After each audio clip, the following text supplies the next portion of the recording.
Bum, ba, Here we are back again in our warm virtual embrace. Oh, they.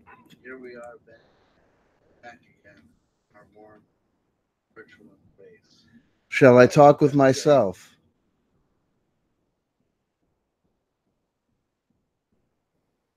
Shall I have a conversation with myself? Maybe I should. I wonder if he'll respond.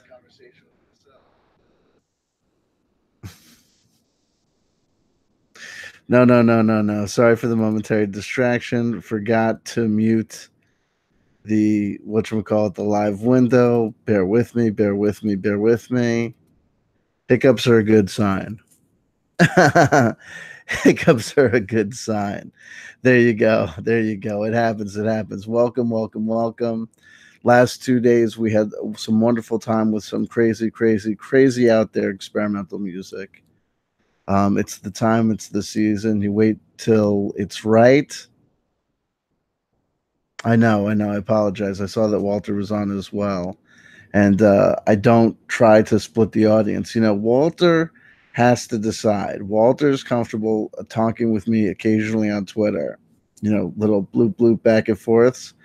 But for whatever reason, there's a definite blockage. I desperately want to communicate with him. I'm always like, whenever he says anything to him, I'm like always like Walter. And whenever I see him in the live chat, I'm always like, hey, Walter Bosley, you know what I mean? When are you gonna come on my show? When are you gonna come on my show? But for whatever reasons, maybe it's the 9+ months I spent literally harassing him on Twitter. When I say harassing Walter Bosley on Twitter, I gave this poor individual no quarter. I was just savage. It was like here's a quick imitation of me and Walter Bosley's interactions on Twitter. Okay, so check this out. 7:45 a.m. Walter Bosley tweets. I stand here in my living room looking at an old dog bed. It's been 3 years since Clancy, my beloved miniature Doberman Pinscher, passed away. Every time I think to myself that a tear might come to my eye, I remember him, his funny laugh, the way he interacted with me, chasing a ball, the way he understood me, and I can't help. I can't cry. I laugh. And tweet. 8:15 a.m.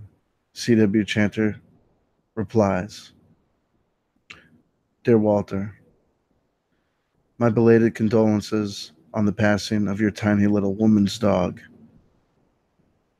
I just want to say that I admire the way that you're able to find happiness in the face of a possible tragedy. That being said, I don't ever want you to lose sight of this truism. The dog is dead. Like literally, I was like the worst. I was like the worst. He'd be like 8:15 a.m. Walter Bosley tweets. Inspired this morning. Can't wait to get to the research. Wait to get to the work. Some days a struggle, but some days you're burning to find that next piece of information. 9:15 a.m. CW Chanter replies. Walter Bosley. Hey man, fuck you.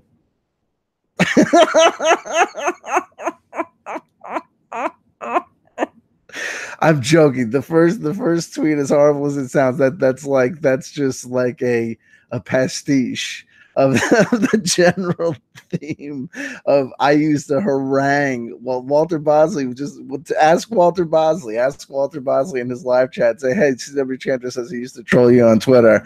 Is that true? He'll probably like blank. He'll probably space because I really like literally, but he never blocked me.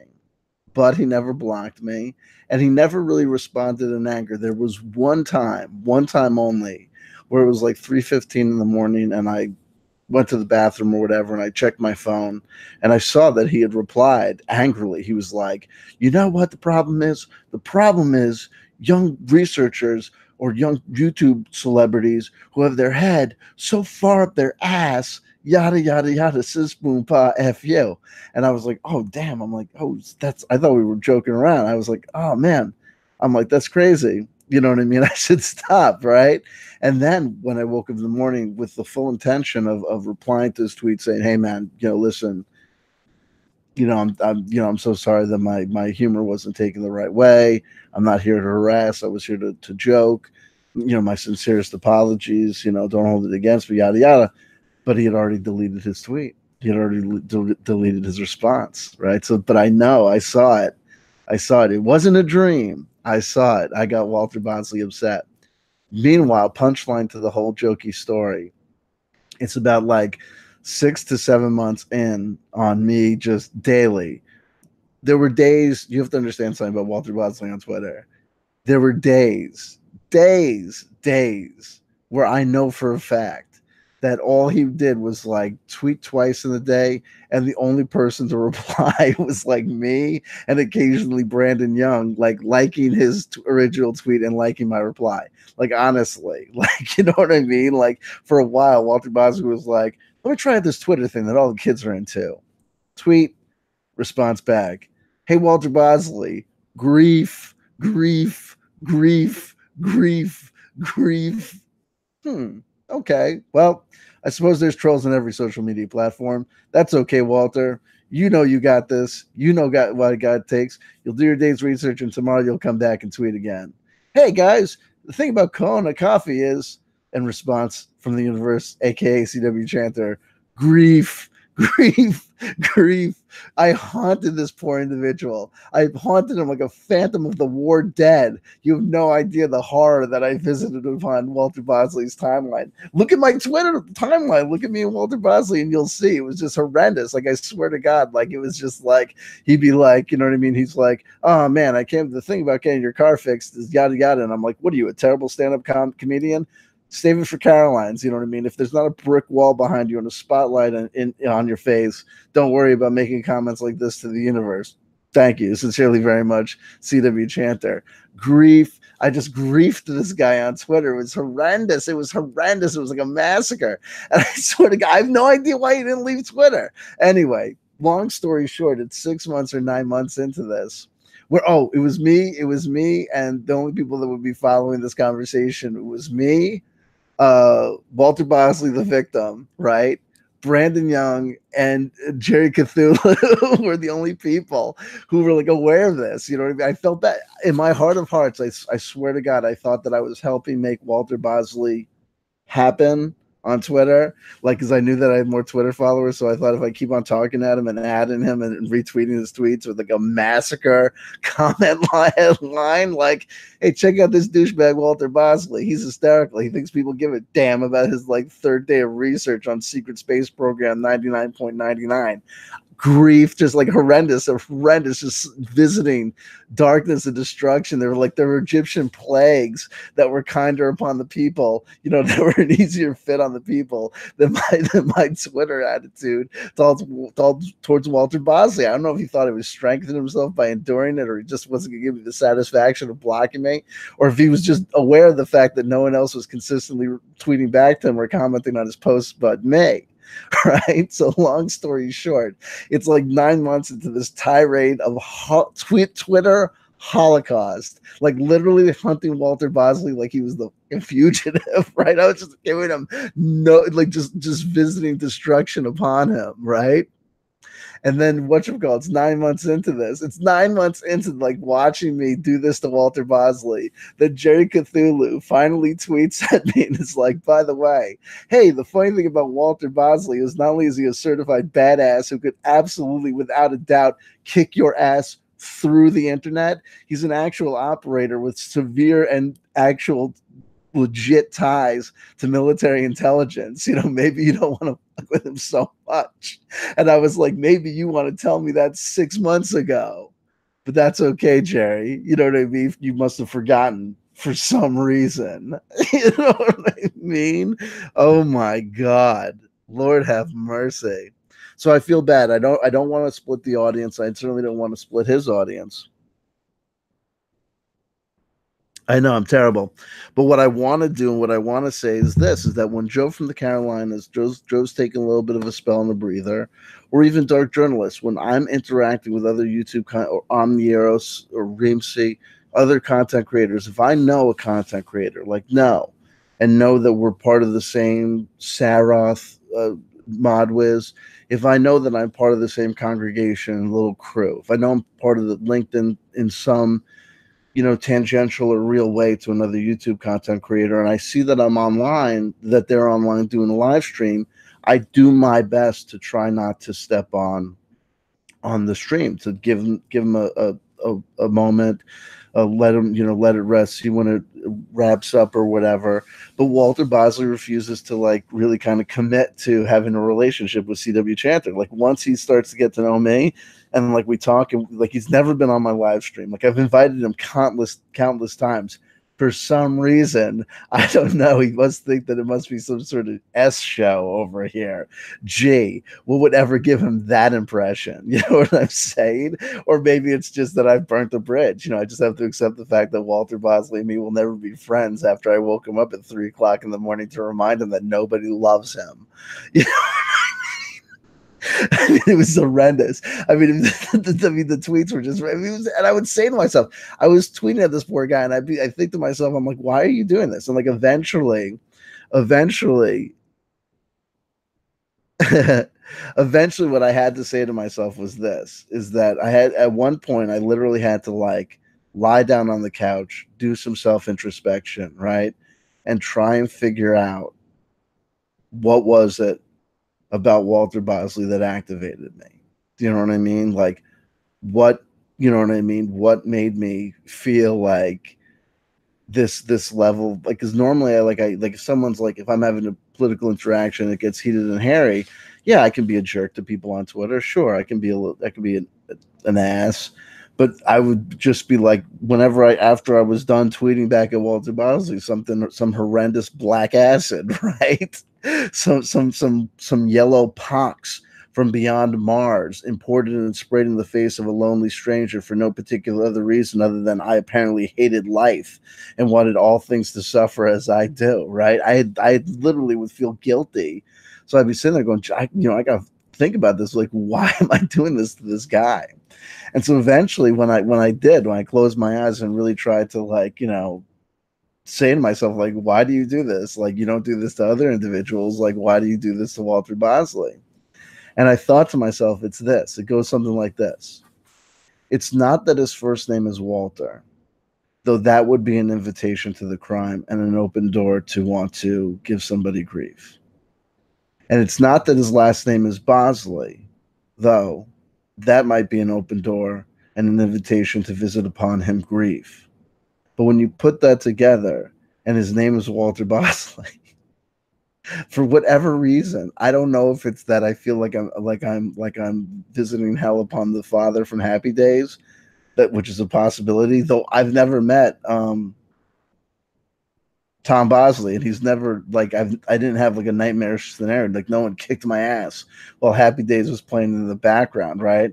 I never got my lunch money stolen by a guy that looks like suspiciously like Tom Bosley, so I have no idea what it is. But for whatever reason, Walter Bosley sounds like the guy from Central Casting who's like Revenge of, like, they were making judicious edits in Revenge of the Nerds 3, and the character named Walter Bosley just didn't make the cut. He has a couple of good lines, like the diarrhea and the pie joke line. That's a pretty good line, but we got to trim this bad boy down to a trim 95 minutes, or we're never going to get into the theaters. You know what I mean? We cannot push onto a third reel. We're just going to have to just deal with it. You know what I mean? Let the actor know. Just like casting, tell him. You know what I mean? We'll pay him. He got paid. His check is going to clear. He's going to get his SAG benefits for the year.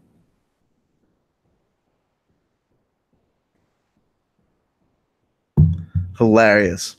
Well, but maybe not for Walter Bosley. You'd have to ask me. But my dream is my dream is that one day he'll forgive me and actually come onto my live stream. And when he does, and that's the other thing, like, Walter Bosley is great. The greatest video of Walter Bosley ever goes something like this. He basically lays out the fact that even if someone doesn't have any military credentials, or somebody does have military credentials, if somebody has known ties to military intelligence, or their ties to military intelligence are secret or hinted at, whether they're a stranger on the street, whether there's someone you know. If they're telling you something, there's no reason, absolutely no reason in the world to believe that they have any idea what they're talking about, or even if they do believe that they know what they're talking about and sincerely believe they're reporting the information of legitimate contacts within the deep state or whatever, you still couldn't trust it because you don't know what levels of agendas exist in the information being transmitted to them in the first place. But then you keep on talking, so it was whatever. But anyway, anywho, I love Walter Bosley. I'm a huge fan. I'm a subscriber. Do you know what I mean? And now he's doing the live stream thing, which I think is beautiful. Though I wish somebody would tell him, somebody you trust, because I've tried to tell him 3 times in his live stream, and whether the live stream goes by too fast and he doesn't see, or whether he's ignoring me for some reason, I constantly tell him that he needs mods. Has he gotten mods on his live stream yet? He still is like reading the live chat. I love this. It's a very endearing thing that he does, where I think because he's got shitty eye vision, he has to do this, where he's looking at the live chat, he has to block the light and be like, oh, Xenomorph. I don't know, Sarah. Interesting name. Blah, blah, blah, blah, blah. Yeah, no, he's a very, very interesting guy. Very interesting guy. I would love to have him on the live stream, but for whatever reason, he'd much rather appear on Dark Journalist's huge channel than my little thingamabobber here. But maybe I can tantalizingly, offer this little nugget of benefit, carrot, or whatever, is that if he should be so inclined to know and understand that we share a common audience and there's a commonality of the group of people that might be interested in his live stream or my live stream, that I could say to him that even if he doesn't appear on my channel, but if he were merely to agree to talk to me offline, not in text, if he were to agree to like talk to me, then whatchamacallit, then I would consider him in one of those coterie of people where I would say to him, send him a quick DM, how long are you going to go on for? Because if the dude's going to know he's going to wrap in 30 minutes, I'll wait 30 minutes. It's no big deal. So yada, yada, yada, sis boom ba, Walter Bosley. Because this is not a pre-planned show, it didn't occur to me to put Walter Bosley's Twitter or YouTube channel in the comment section below. Maybe if someone throws it into the live chat, one of the mods throws Walter Bosley's YouTube channel into the live chat, that would be fine by me to give him some sort of plug. Walter Bosley, I subscribe. You could subscribe too. Give a shout out to the people in the hang. Windsord, Crystal ASMR. I saw Modwiz. I see Brandon Young. I see Xenomorph. I see Occult Priestess. I see Breach123. I see Darcy. Gigabyte Dave. I see all the Chuck Bam. I feel like I know you. For some reason, Chuck, whenever I see your name, I remind myself, for some strange reason, I feel a certain intimacy. You know what I mean? Like I've really gotten to see the real you. Call me crazy about that. Pyramid 7. Cliff High as always. There you go. God bless. He'd pay attention. There you go. All right. Rock and roll. Here we go. Off to the races. Brandon Young is kind enough to put Bosley's channel in the doobly-doo in the live chat streaming up. So if you go to that live chat, you will see it. All right. Fantastic. So we'll call that our intro. Because I don't do this with notes, because I don't come to you prepared. I didn't have time to put Walter Bosley's. I didn't know I was going to talk about Walter Bosley, quite frankly. So I didn't put him in the description box below, but we do the next best thing. We got it streaming along in the live chat. Hey, at some point I could always come back and put his name and YouTube channel in the description, as if I will come back and edit, as if that will happen. That's one of those things that I put on the to-do list. I put on the to-do list the intention to learn how to be the kind of guy that follows up on the to-do list, right? On the to-do list.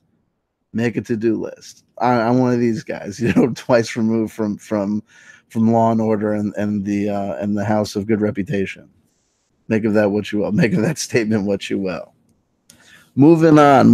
We've been having some wonderful time with music, and it's interesting. I want to talk about this.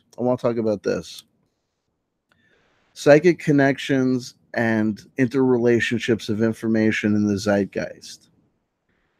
Music seemed to be, we were all on the same page as being embattled with various other factions on the internet. There was a lot of tribulation and stress. It had been going on for weeks. I guess you could. I'll put it under the rubric of Corrigate, because the hashtag no SSPTM describes an aspect of the experience, an aspect of the little war, the little dust up that we all survived and went through. But it doesn't, doesn't get it in its totality, and it still goes on to a degree. Clearly, though, it does seem as though one side might be having to ask themselves moral and ethical questions about um, how to continue, and definitely Corey Good as the primary nemesis, the primary source of people's angst and anger, has waned a little bit as we move on to talking about Jordan Sather, because of Jordan Sather's participation in the doxing of our good friend Joe, right? A cruel dox, an absolute, thankless crime. And it's so interesting because now Jimmy Church got involved and whatever. I feel like there's recaps upon recaps and recaps of the recaps. So if you're unfamiliar with what I'm saying, you can either wait till hell freezes over, and I make a playlist of all the videos on my channel that address the subject, or you can just go back in time and look at the titles of videos, looking and searching for clues and considerations as to the legacy of the story and what we've been going on and what's been happening here. Give a shout out to Olivia Wings Girl. There you go. Fantastic. Thank you for visiting. Enjoy the show. Um, so, Corrigate, a fantastic, a weird, bizarre experience where people were fighting, and a bit of a culmination today for me. A very weird thing happened today. So today is 11/11, and today is the day that Corey Good blocked me on Twitter. One comment too far. I believe it was the hashtag FU loser that was the final nail in the coffin and made him decide that, as compelled as he was not to block me, I think only because he felt the need to stay attuned and in tune to what I might possibly be saying about him. I know the feeling. I very rarely block people, not because there's not people that I would want to block or would desire to block, but because the knowledge that, Jesus, if I block them or mute them, I might be spared the consternation, negativity, and bad energy that I feel when I see their output on social media. However, they could be talking about me. And I gotta know. Right? I gotta know. I gotta know if they're talking about me. I gotta ponder and wonder why they're not talking about me. Hey, thank you, Occult Priestess. Thank you for putting the tweet link in there. All right, God bless you. Getting involved. Carrying the load. You know what I mean? Like a canary in the outhouse. God bless you. God bless you. All right. I will build a little birdhouse with my soul. Maybe it's already getting built right now. It's a union job. There's a couple of no-shows. It might get a little bit crazy in there. But anyway, you know how construction jobs are. Back to the plot. So, Corrugate is stretching on into Nightmare Town. Things are getting really heated. People are getting doxxed. It's getting nightmarish.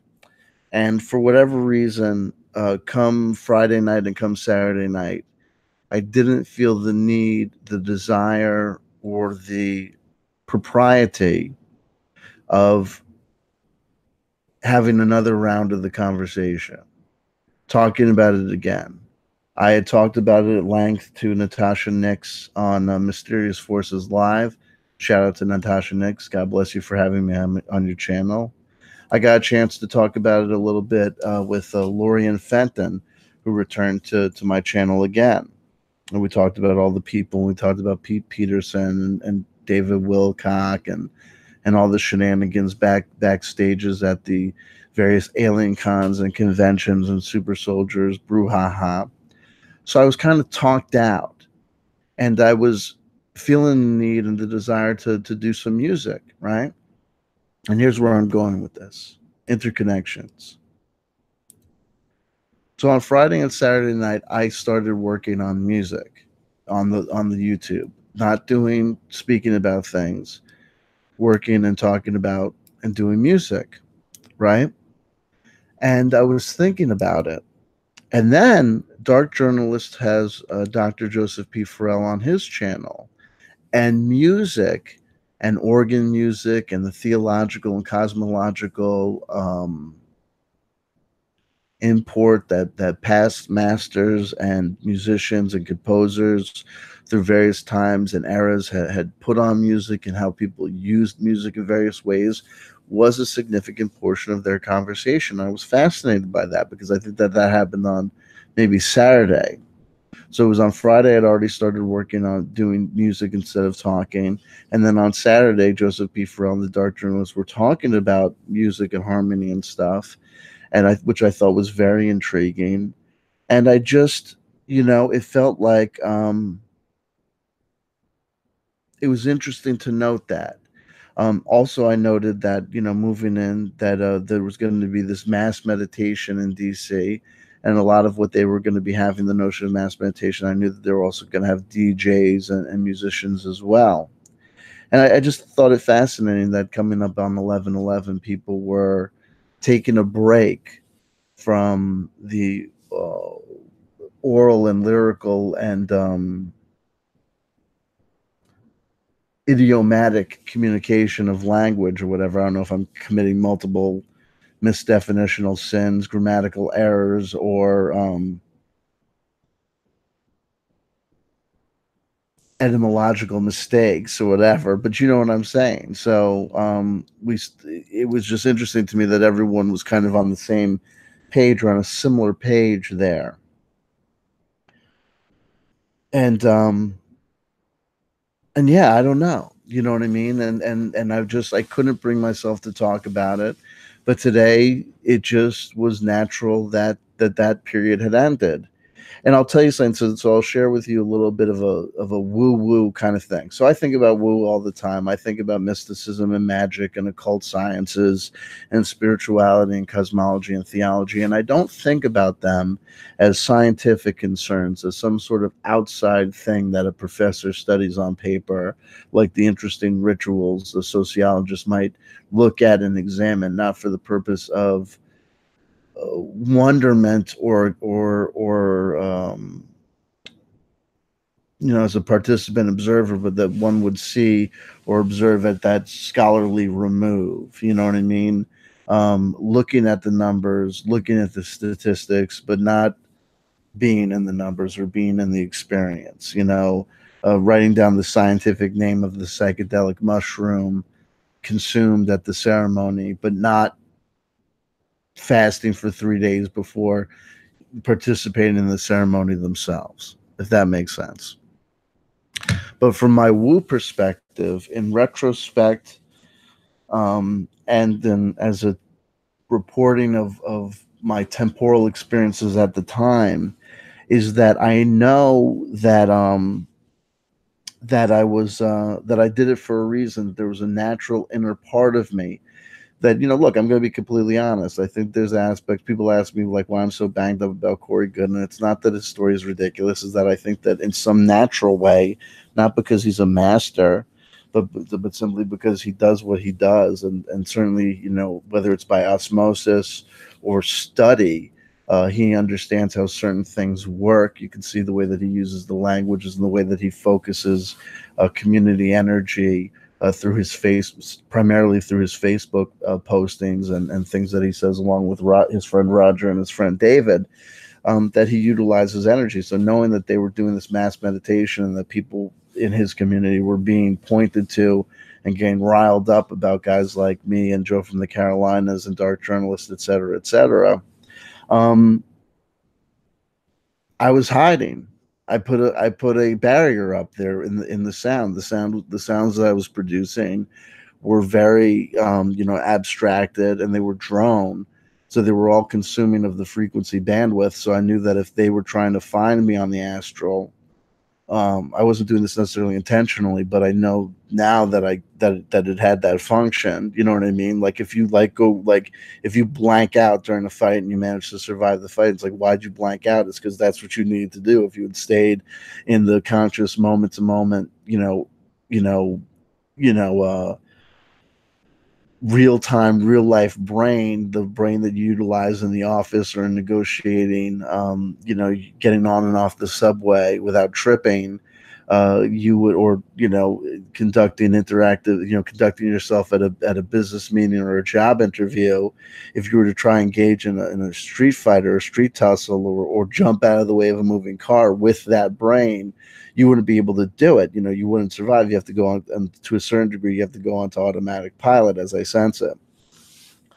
So going on automatic pilot, I know that some automatic pilot of myself said to me, instead of being in the game, instead of opening up the channel of YouTube communication and exporting out to the world your position philosophically, emotionally, and identifying your targets, identifying how you were prioritizing, how you were going after things or what you thought biggest problems were, et cetera, et cetera. Instead, and naming out your allies and assets, people that you felt connected to, and showing that all that, instead of putting a map out there for people and the energy that they may want to direct to you to find you, I was putting out chafe. I mean, there's no effing way that those dinks were going to find me on the astral plane if they tried. There was just no way you couldn't find me. I wasn't CW Chanter at those moments. I was doing a whole different other thing. You know what I mean? I was out. See you later. Peace.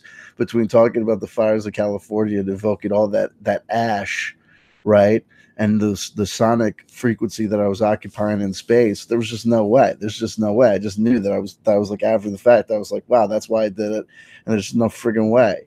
You know what I mean? At the time that they were focusing their energies, even though the mass meditations had been at 11:11 today or whatever, it was all quijibo, it was all confusion. But that was the confusion of they were trying to do something sacred in a very unsacred space and a very public space where there was just no way that they had the numbers to counteract the chaotic energy of people who were just randomly in Washington, D.C. that day, going about their business or just visiting Lincoln Memorial or just out and about. It was just crazy confusion. There was just no way that they were going to be able to do it.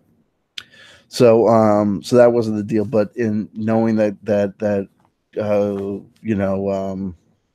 Corey at some points would have had hours to sit and stew on a plane, I just, and he would be up there at that height. I just didn't. There's just no way. So I think I just cloud covered.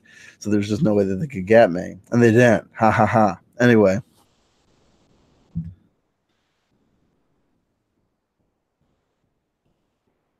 So when in doubt, sonic blackout. They can't find you on the astral. Anywho, so Corey Good blocked me. The saga continues to a degree because he was doing yada yada.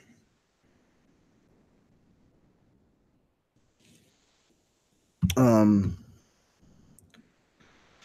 they were doing this thing, this dimensions of disclosure, meetup, greet up that was happening over a course of days in Washington D.C. At certain points, I was tempted to go down there, but I decided not to, and thank God I didn't. They posted videos of the event, and the videos show, we see these things happen. If you've ever been to Washington D.C., these things are happening all the time. There's always somebody there on the steps of Lincoln Memorial with the sitting there and standing there and working there like ghosts of their fantasy dreams of giving Martin Luther King's "I Have a Dream" speech, right? A sad remnant and reminder that at one point these individuals had probably had a focused intent on producing a gathering of people around the reflecting pool that would, rival a presidential confirmation, that would, have some import and some impact on the world in a real way, that would put them on the map, would be a historical moment in time or whatever. But when things actually happen, it's like going out on a date with, really high hopes. Like, she finally said yes to the date. You're already like, you're thinking ahead to cohabitation. You know what I mean? You're checking out various colognes in your collection, like, a little too fruity. You know what I mean? You know what I mean? Just a little. You know what I mean? Putting too much on, showering again, really taking your time, and then going out on the date and realizing about, 20 minutes, 30 minutes into the conversation, though you are on the date with the gal that you think is the woman of your dreams, and you're already projecting ahead to telling the kids, and yeah, it was pretty much from the first date that we were inseparable. I mean, I had my eye on her work for a while there, and I'm sure she just thought of me as this schlub, and she leans in from the kitchen to tell the, oh, I didn't. I liked your father too. From the moment that I saw him on the first day of orientation, he just says this to make me feel good. And you're projecting all those projections, and then you're sitting there about 25, 30 minutes into the date, as it slowly dawns upon you, based on the interactions, the speed of the conversation, the amount of times she checks the door or her phone, that she had to do something on Saturday night. Maybe she was sick and tired of you asking so many times. Maybe she thought maybe he's interesting, whatever. But at the 15-minute mark, maybe the 10-minute mark, or maybe the 5-minute mark, the ship had already sailed. Her mind was already made up regarding the context, and circumstances of your future interactions, which were to inevitably be a nothing. Hey, thanks for playing, right? That's the way life goes sometimes.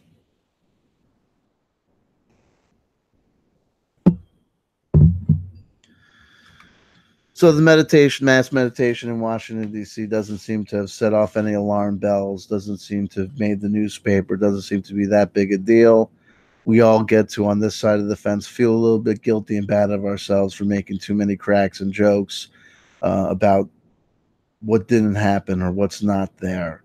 The videos are there on Facebook, and my biggest problem with being blocked by Corey Good was it literally went down something like this.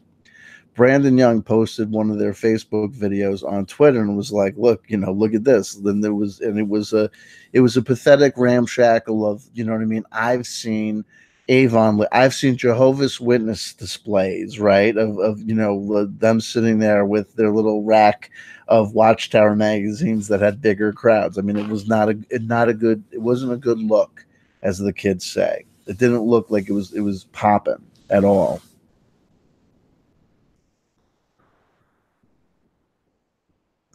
So when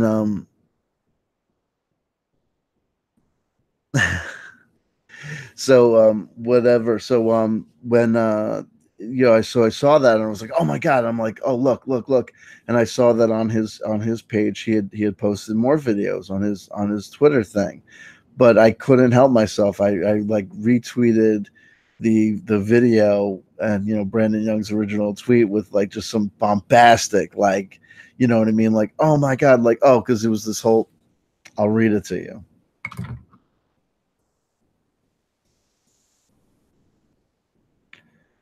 I'll go to the Twitter tape. And believe you me, when I say John Titor 3 is a Mantid, I'm going to tell you that's going to wait till the end. That's going to be the last thing we talk about, and it's going to be crazy when I download you the woo on John Titor 3. John Titor 3 is real. John Titor 3 is taking off tonight. Tonight is going to go down in history as the first day that I talk to you and tell you about John Titor 3. John Titor 3 is a Mantid. John Titor 3 is a Mantid. I know him intimately. I've spoken to him. He's a dude. He's righteous. And he's forced to live out his life. Basically, we'll get there. But the preview is that he lives his life essentially because based on the context of how he got sucked into our current timeline, he basically is trapped kind of like in a 1970s, science fiction show, kind of like, how would I describe it? It's kind of like a three-way split between the Night Stalker, Buck Rogers, and I guess Wonder Woman would be like the easiest other thing to go for. Yeah, so he has to live his life out like in that context. There's like music that plays. We'll get there. We'll get there. And there's enemies that are after him that want to work in our current timeline to get the rights to his show so that they can retool it and remarket it as a sitcom where he is relegated to being it's going to be a terrible sitcom that's going to intentionally be canceled after one season, that's going to be a situation comedy where he is forced to be the alien butler in an orphanage for psychically gifted children, right? It's like called what they're trying to turn into a show called Wonder Kids or whatever. And so he's in a desperate life or death struggle to avoid that from happening. Because if that happens, if he's taken out of his current context, where he has a fair bit of free will and volition in order to live out his life, because in the show that he's currently starring in, he is a time traveler trying desperately to get back home.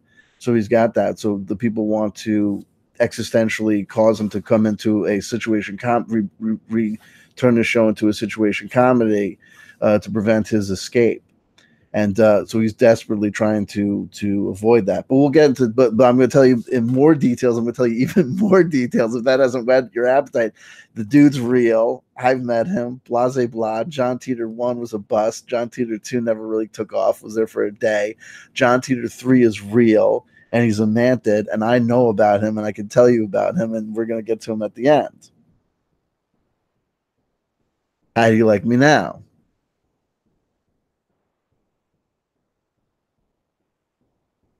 Oh my God. Hold on. Wait. Dig Bite Dave says White Dove plans to open a school for psychically gifted children. Oh my God. That's a confirmation. That's a tag it. Tag it. Yo, that's incredible. If people don't know the import of that information coming through to us now, I don't know what to tell you. Let me go doing one of these. I hit my little face. I hit the word that says profile. I go to tweets and replies. Boop. I go, wait, no, it pre-exists that. Oh, and then we got to talk about Q. Oh my God, it's forget about it. And then there's a war on Q, which is crazy that there's a war on Q from the conservative right wing mainstream media right now, because that ties into all the things that's happening with Jordan Sather. Everything's interconnected. Our little microcosm is totally a reflection of the macrocosm. It's bizarre. Anyway, yada yada. Oh, here we go. Here we go. Here we go. Um, there you go. We're good. No, hold on, wait. Can I go to the retweets? Where is my retweet? What the F is my retweet? Boop. La, la, la, la, la, la.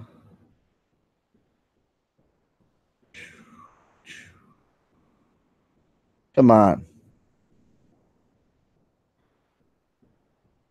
Oh my God. Okay, so this is me. This is my nasty invective and venom aimed at Corey Good that immediately preceded me getting banned by him. So I saw Brandon Young's original tweet where he said about this video of the Decades of Disclosure, whatever the heck the event was called, this mass meditation says, this is Brandon. There were more people at my great grandmother's yearly Garden Woman Preservation Society. I was so sad. Clear the people had no idea. Embarrassing. There's a reason they didn't show the crowd, because there was none. But it was cool, and they played Bob Marley. And then he added me. And then I retweeted that with the following: OMG, the information is going viral despite our best efforts to crush it. Damns you at Corey Good. You're like a rock hard, unstoppable force for the liberation of humanity! Exclamation point. Hashtag F you loser. Meanwhile, then I immediately tried to go back and rewatch the video to feel Schadenfreude or whatever they call it. And at that point, I realized that I couldn't watch the video, not on Corey Good's Twitter page, because I had been blocked. But then the wheel turns, and life moves on for us. And then, boop, the Hamilton followed me. Oh my god. Then other things happen, and life moves on. And it definitely seems as though the psychic energy in charge has left Corey Good. I think the Corey Good thing has finally happened, but I don't know how to describe these things, and this is why sometimes it's terrible to not work with a script. Though I can't imagine how I would work with a script on this. And even if I worked with a script, I would soon leave the script, right? Because I'm that guy. Shout out to Mysterious Forces Live. Thank you for joining the live chat. There you go.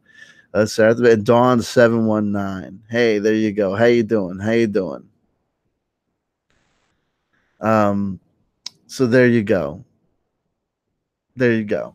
So as the story continues, as we know, as Corey Gate was going on, and the whole craziness of the October 31st, the trademark, the things getting dropped and bumped, them going on third phase of the moon, them going on Edge of Wonder, promoting this movie, along with their friend Jordan Sather, who appears prominently, and the amount of volume that QAnon is taking up in this movie, and it's taken up in David Wilcock's presentation, telling Jimmy Church and telling multiple people on multiple occasions that the Alliance has picked Q as their messenger. As we all know, as we're sitting here, and the lion's share of us on this side of the aisle are sitting there going, Q is done. Q is over. Q has been exposed as a LARP.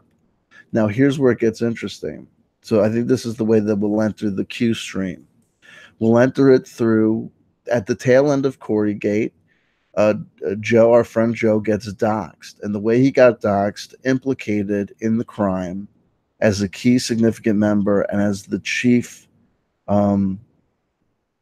exporter and manifester of the information, and therefore the most guilty party.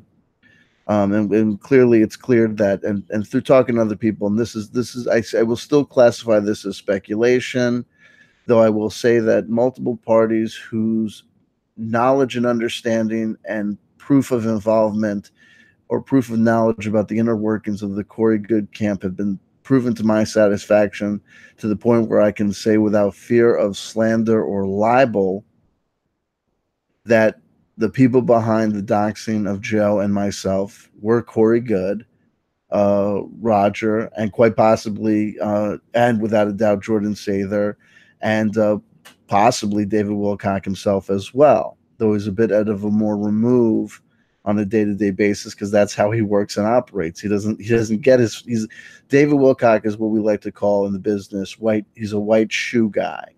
And when you talk about a white shoe guy, this is a guy that is wearing his white shoes, so he's going to be as desperate as anything to try and avoid as much as he can and as best he can stepping in the shit.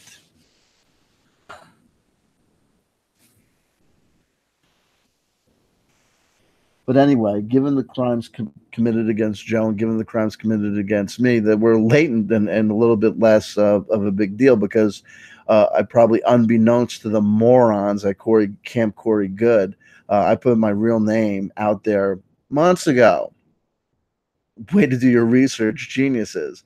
And when it came to the doxing of Joe, they got the wrong guy when they got to the one big thing that was the biggest thing on their hit list. This criminal charge or for that point a legal document that pointed in some way to a domestic violence situation, but it was for a restraining order that didn't vest, that didn't go through, and it was for an individual who was in his 70s. So they got the wrong dude. I mean, it was just, but no offense, at this point in the discussion, I will say that I know and understand and accept that there are people who legitimately believe in the tales of Corey Good.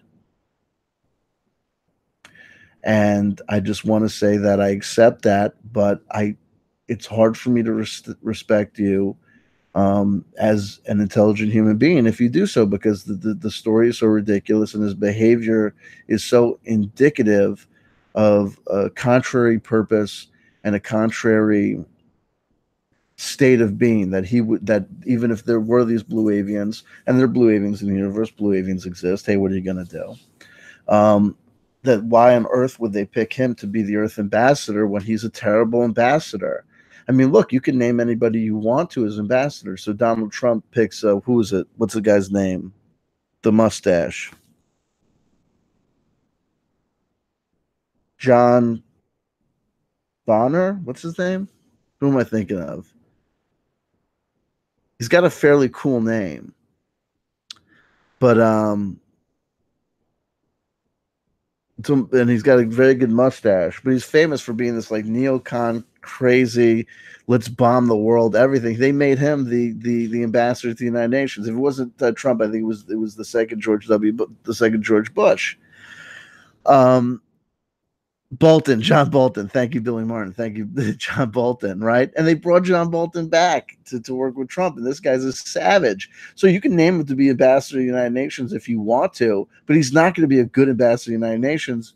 But I put more faith in the intergalactic being and entities than I do in the presidential the presidents for the grand old party. I just do. I can see the grand old party. I can forgive the grand old party certain flubs and problems, because at best they're human beings and fallible people playing a fallible game of politics. But you would expect an entity, a group of species of being who mastered interdimensional and intergalactic travel, right, to like up their game, right, to not be, even if there might be subject to making errors at certain points in their calculations, you wouldn't expect them to pick the Corey Good as an Earth ambassador, and you wouldn't expect them to, put all their here's a good analogy. You wouldn't expect them to put all their eggs in that particular basket, because it's a dumb basket. I have no respect for Corey Good. I negate you, sir. You are my nemesis and enemy, and I will hunt you. You're done. You're terminated. I cannot give up until I know that you have been wiped from this area, this zone of the universe. Not in a physical sense. You're going to continue to live in, as I've suggested. Why don't you go be a Baptist minister somewhere? Go find yourself a nice, storefront church where you can scam people of their money and cheat on your wife and do all these and do cocaine and stuff in the back room, in the pew or whatever. That's a life for which I think you are suited. That's a life that I think you find some sort of level of satisfaction, and that's a game I think that you can master and do. Your kids will go to college, you'll eventually die, and life will be life. You know what I mean? It is what it is. It is what it is. But where I want to go and where we're going to get into Q, and when we get into Q, we'll be able to wrap back up to this craziness of David Wilcock and Jordan Sather making predictions of their fates. All of these individuals have tied their lives to the Q train, saying that Q is the alliance's emissary. David Wilcock, oh my God. And now here's the thing. Here's the other allegation, is that Jordan Sather himself is part of the group of people that are now in control of the trip code, that are now doing the posts as Q. Well, here's something that's interesting. At the exact same time, right before they're working up to ramp up to promote the movie Above Majestic, that is all about the secret space program, and that heavily features David Wilcock, heavily features Jordan Sather, it stars Corey Goode, and David Wilcock and Jordan Sather are totally leaning on the piano that is QAnon, right? At the exact same time that they're doing, Jordan Sather, who is implicated as either being partially in control of the Q codes and or being at the nexus and connected to the people that are actually doing the posts. It just so happens that at that time, Q makes some mysterious comments about the secret space program. Interesting. But of course, as we know, as we've analyzed in my videos about Jordan Sather and Q's actual statements about it, you could see that Jordan Sather was probably begging these people to say something about the secret space program, and they threw him the smallest bone of saying something that indicated that Q was contemplating these things, and that there was more to hinting at black budget operations or programs, or that not everything we see, but saying that we did land on the moon. So make of that what you will. I've covered it in a past video. We can't keep on reinventing the wheel every time, or my videos will just get consecutively longer and longer and longer. Right? I'll give you an hour and a half update on the contents that I did in the previous 4-hour video, and then I'll do the next 4-hour video. But now that video is 5.5 hours, and the next time that I try and update you, my intro is going to be 3.5 hours long. What are you going to do? That's a terrible way to spend a Sunday night. So back to the matters at hand. Joe from the Carolinas pointed out something very interesting today about Jordan Sather. He published a graph indicating that at one day, yada yada yada, sis boom ba, Jordan Sather's Twitter account added over 64,000 followers. Now, there's some questions about how that happened and how that would have happened. And I pointed out the fact that it was interesting to me because, look, at one point, Jordan Sather was small potatoes, and then Jordan Sather appeared on InfoWars being interviewed by Owen Schroyer and Roger Stone in something called The War Room. And I pointed out that occurred in December of 2017, but he added over 67,000 followers on September 13th, 2018. So what would make 64,000 followers follow Jordan Sather in one day? Well, as we all know, you can buy followers. You can buy YouTube followers, and you can buy Twitter followers. And a lot of these programs are very sophisticated. My friend Dave told me about it a while ago, and had access to and some website or some TED Talk or whatever where they talked about it. And other people have talked about it on Twitter today, that like you can get, not only can you buy followers and buy viewers, you can buy followers and viewers that will have like pictures associated with their account, and who will occasionally comment on videos in a particular personality or style. It's amazing. Well, like, technology is amazing. So don't get blown out of the water by when you see a lot of these channels that have like thousands and thousands and thousands of followers and thousands of views. But during the live stream, you can see that there's only a handful of people participating in the live chat, or there's only a couple of hundred views after the video first wraps. But then all of a sudden, by the next day, hey, and things can happen. I want to bear in mind the fact that my egoity and my natural preponderance, the tendency towards jealousy, might skew my vision and analysis of certain of these things. And so I'm aware of that. But it is what it is. Leak project, exactly. Like, how the heck did that guy come out of nowhere? And all of a sudden, he's got the exact same number of viewers and the exact same number of subscribers as places like Project Camelot and Higher Side Chats that had been on the scene for years and years and years and years. You know what I mean? And is the content that compelling? Are we really going to say that based on the strength of his natural radio voice, that the dude from Leak Project is getting all those legitimate views on videos where he's doing things like check out my new Roku box and all sorts of other silliness? Anyway, it is what it is. Leak Project. So it is what it is. But it was interesting to note. So Jordan Sather took a big hit on that revelation. Jordan Sather's taken a big hit on this whole thing about the doxing of Joe from the Carolinas. And like I said, a caged animal is an animal at its most dangerous. When things start going south for people, things tend to go south pretty fast. We've all seen that guy where it starts off 2 weeks from his eventual termination at work, where people are tapping on him on the shoulder and saying, "Look, you really got to get your act together. People are talking. You're coming in late all the time. You were at that meeting where a lot of people thought that you smelled like you had been drinking. So can you get it together? Do you need to get it together?" And then 1 week from, nothing happens or changes behavior, 2 weeks out from the termination, and 3 or 4, even just 3 or 4 days later after that initial conversation, people are saying, "Look, you have a problem. So you have to reel this in, because okay, if you're going to deny it to me, that's fine. Then take it as this. Take this friendly advice, and then I'm walking away. Whether you believe it or not, or whether you're guilty of it, I'm telling you that human resources are having discussions with the managers, and the managers think that you're drinking at work, and that you're coming in late, and that you're missing days, and that you're not actually sick. So take my friendly advice, get your thing together." Thank you, Breach123. Thank you so much for the donation. It really means the world to me. It really, really, really, really, really, truly, truly helps.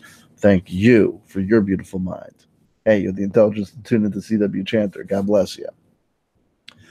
And then a week from his termination, he's getting worse, right? He's drinking more. He's doing things like, "I know everybody likes to talk about me and my life, but I just want to say to everybody, anyone wants to fire me, they're going to have a case for wrongful termination because I am not drinking at work," right? Or whatever. And then the next week, they're totally spiraling out. They're going crazy. So 2 weeks after their initial warning of shape up, for the love of Jesus, just shape up. Just get it together. Deal with whatever you're dealing with. Drink after work. Take some, breath mints in the morning. Come and muscle through the hangover. Do your day's work. And then do whatever else you want to do. Or call in sick. Or do whatever. But get it. And then 2 weeks, his life is in the toilet. He's going back home to live with mom after rehab. It's crazy town. When people things start going bad for certain people, they go down fast, and people jump off ship real quick. So we've seen in just the time, it went from a couple of weeks before Halloween, Teresa Llaneros was a member of the family with those guys. Everybody was sitting pretty. Everyone was sitting pretty over in Camp Corey Good. They were going to come out with their movie. They were coming out with their blockbuster graphic novel. Everything was awesome. And then they up. Then they started effing up all over the place. They sent a cease and desist letter to Jason Rice, completely unnecessary, that would have achieved nothing, no reason to do it, no reason to say it. And it reveals to the world, not only are they the kind of scumbags that send cease and desist letters to other SSP whistleblowers, they're also the kind of trash that try and trademark things like Secret Space Program and SSP after they just had their underling, Jordan Sather, come out on YouTube saying that Gaia TV were total douches for trying to trademark disclosure. Talk about showing your enemies your belly.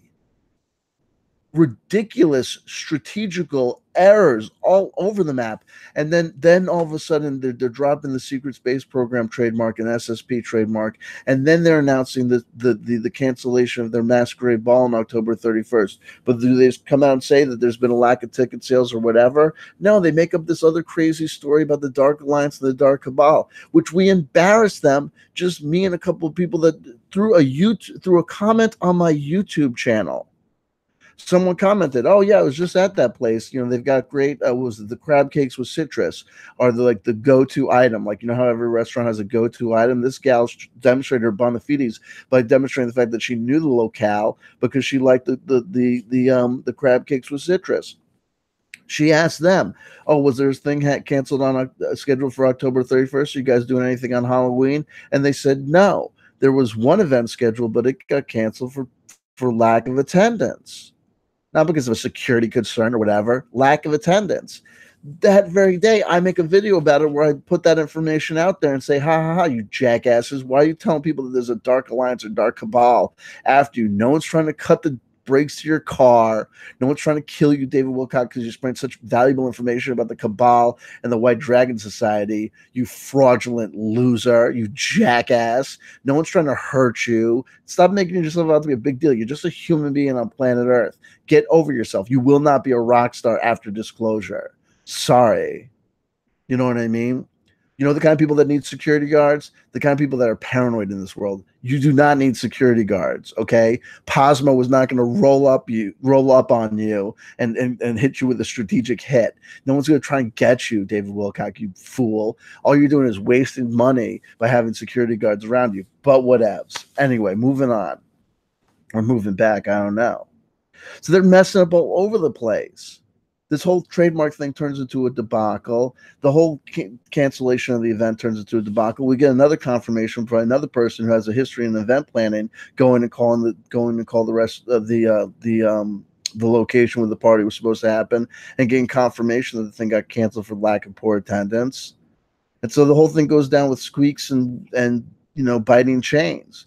Then all of a sudden they friggin', if this is not bad enough, as things is going, if that wasn't embarrassing enough, just as things were getting sick, like people were getting tired of it. Okay, they dropped the secret space program trademark. Okay, as people are feeling like, oh, gee, I could talk about this again, but am I beating a dead horse? This is kind of getting old. As it's getting old, then people are prepared to leave the situation and scenario. People are about to leave and just leave you to your business or whatever. These jackasses go ahead and dox Joe.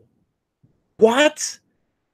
At the exact moment that things were about to die down, they doxed Joe, inflaming the whole situation and putting the bullseye right from Corey Good's head onto Jordan Sather.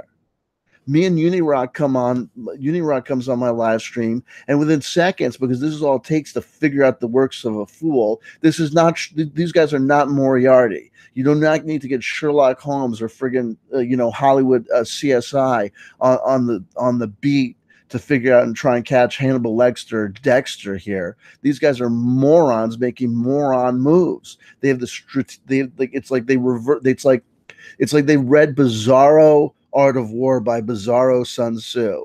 Do you know what I mean? Like, they just don't know how to get any good advice going. They just made these ridiculous fool moves after fool moves and whatever. And then Joe from the Carolina pays the price. And meanwhile, Joe from the Carolina is an actual mental health care provider. So there's all sorts of implications to HIPAA laws, which I guarantee are laws that Corey Good and Roger and friggin' Jordan Sather never even friggin' thought about.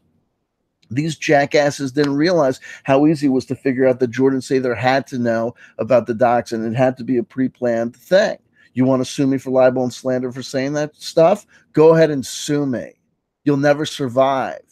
You'll never survive because it's so obvious. And the forensic investigator of the digital investigation, which would be totally implicated, necessary, and implied by the nature of the suits against each other, would mean that we would reveal to the world that you guys were so obviously involved in the doxing. Who doxed Emery Smith?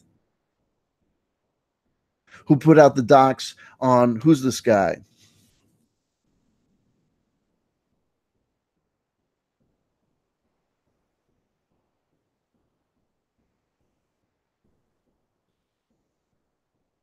Bill Carlson, who just happens to be the guy behind that Ancient Civilization show that was a contender against Cosmic Disclosure that David Wilcock blamed for being a Luciferian show. How did his docs and criminal records all of a sudden come out? Isn't it funny that the only people that get doxed are people that are enemies of David Wilcock and Corey Good? Isn't that funny how that happens? In the world, no one is getting doxxed in this community. Who has ever tried to dox Richard Dolan? Who has ever tried to dox Hoagland or Art Bell or any of these people or Jimmy Church? No one has ever doxed anyone except Corey Good and his commander crew.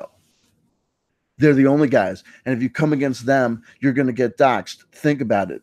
Bill Carlson behind Ancient Civilizations, identified as Luciferian and satanic by David Wilcock on his way out from Gaia, happens to get his certain criminal records put out into the internet. Gee, how the F did that happen? Emery Smith at the exact same point that he left Gaia TV under a black cloud because he was in the wake of David Wilcock and Corey Good. All of a sudden, we know that according to Jason Rice, that I think it was Jason Rice, that Corey Good had a problem sharing the stage with Emery. Well, gee, isn't it so funny that as soon as they get out of the realm of the protection of Gaia TV, who takes a hit? Emery Smith gets his docs thrown all the way out there. Then Joe gets hit. Then I get doxxed. Bunch of jackasses doxing everyone under the sun. It's fine. It's fine. Go for it. Your attendance at your events suck. And without Gaia TV being able to force through money and their operations and their managerial roles in these various conferences you onto the stage, Corey Good, your bookings are going to dry up. And David Wilcock, you're going to go the same way because you committed to this movie, Majestic Oblivion Failure, all your thoughts and desires about Q being the alliance president. Well, what are you going to do if things go south for Donald Trump? What are you going to do when everyone knows that Q is a LARP? Everyone knows except you. But you're married to this stuff. You committed it to film. So at a time when a lot of people are walking away from Q, you're having to double down because you've committed yourself to a sinking ship. All my psychic predictions are coming true. I said back in the day, I said Corey Good and David Wilcock are going to burn so many bridges, they're going to be left with nothing to do except go to the evangelical Christians. And what is exactly happening? That's exactly what's happening. When I saw you going onto the Q train, I said they saw Jordan Sather blow up, so their natural conservative tendencies to want to be where the zeitgeist goes.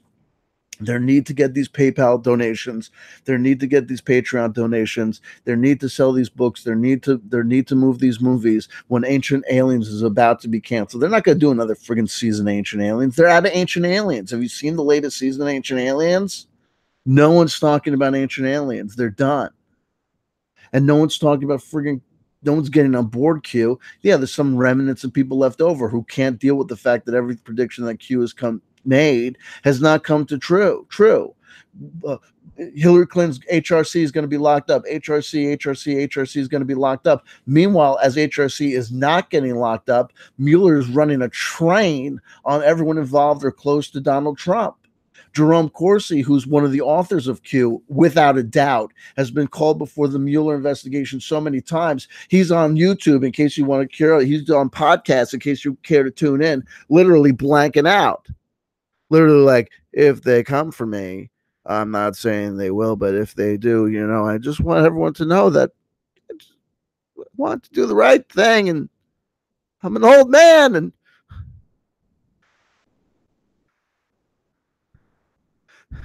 Muriel P. Sananda,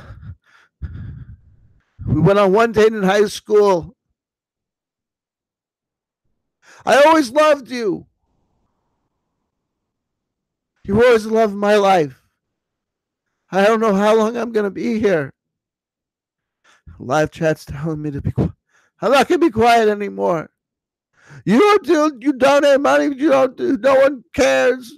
They're going to lock me up. They're going to lock me up. I mean, that's a little bit dramatic. Okay. I'm taking a little bit of poetic, a little bit of artistic license there. But not much.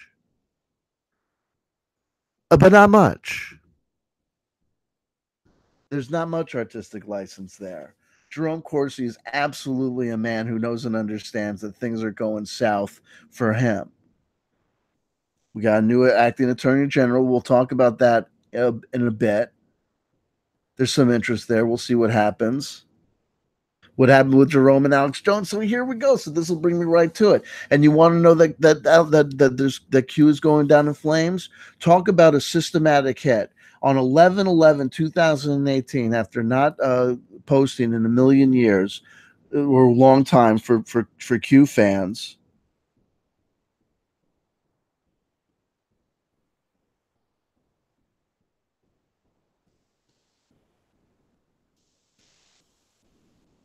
Q pops back up. And as if in reaction to Q popping back up, Alex Jones has his boy, what's this guy, Zachary Taylor? No, it's like Zachary something, who's his like insider's insider regarding military intelligence and what's going on. And they're throwing Q under the bus, but they've been throwing Q under the bus for a million years. And that's why the split happened between Jerome Corsi and Alex Jones, because Jerome Corsi was attached to Q. Jerome Corsi was working Q like a pimp, right? He was working Q. And Alex Jones, the Q is an anonymous. I don't trust this white hat in the deep state. Folks, the president calls me, okay? If there was a Q, I'd know about it. And I tell you, I don't tell you everything. There's some things that people swear me to secrecy, but for the most part, I tell you everything, except the things I don't tell you, right? Yada, yada, yada, sis, boom, ba. Who comes out and tweets against, so he's got, Alex Jones goes off on QAnon today, off on him, burning him. And it's all about this whole thing of Q was saying that, remember when Liz Crokin was everyone was, all the Q fanatics were activating, Sessions activated. Sessions enters killing zone. It was like they were making like memes with like, Bruce Lee, but with Jeff Sessions' face on it with glowing eyes, like Jeff Sessions activated. You know what I mean? Be like water as you wrap up the deep state, at Sessions and Sessions and Sessions and Sessions. And meanwhile, everyone who is tuned to just, in addition to alternative media, mainstream media, and credible alternative media sources, all knew that Jeff Sessions and Donald Trump were not boys. They're not friends. But of course, the QAnon fanatics have developed a mythology. Do you know that in the QAnon community, there's a mythology that says that what we're seeing with Mueller, we don't need to worry about, because that's all window dressing and theatrics and show, that they're distracting the Democrats with that stuff, so that behind the scenes, Mueller and Trump are like, Mueller's like, Don Jr., I got to do what I got to do, and it's going to look rough, and I'm going to have to say rough things.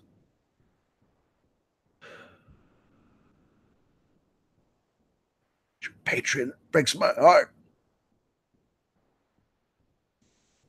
As a Marine and as a general and as an Attorney General, can't believe I got to say these things about you. Don, your father will tell you, may God have mercy on my soul and make it up to you when we're done. But I got to hurt you in public to do what we got to do to pull this off. If we don't pull this off, we lose America. If we lose America, we lose the world. Someone up there. Got to do what we got to do. Don Jr.'s like, I know I act like a sniveling asshole in public, but really, I want you to know it's okay. You got to do what you got to do. You know what I mean? You could do me like Scaramucci. I don't care.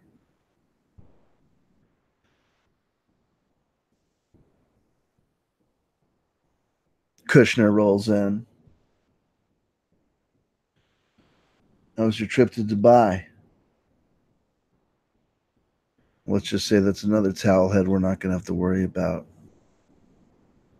After Kushner leaves the room, people gather up, man. What's happening to Kushner, man? People are saying, when you kill a man, it gets easier and easier until all of a sudden, there's nothing there. Nothing there behind your eyes. Punk is crying. What happened to the man she married? Anyway, moving on from my fantasy plays. But you know what I'm saying? That's the mythology going on back there. That's what they have to do. That's how many times they have to bend over backwards to make their mythology fit the reality that's observable to everybody in the real world. But what are you going to do? So after Alex Jones goes off on QAnon, Sebastian Gorka, goes off and tweets on praying medic.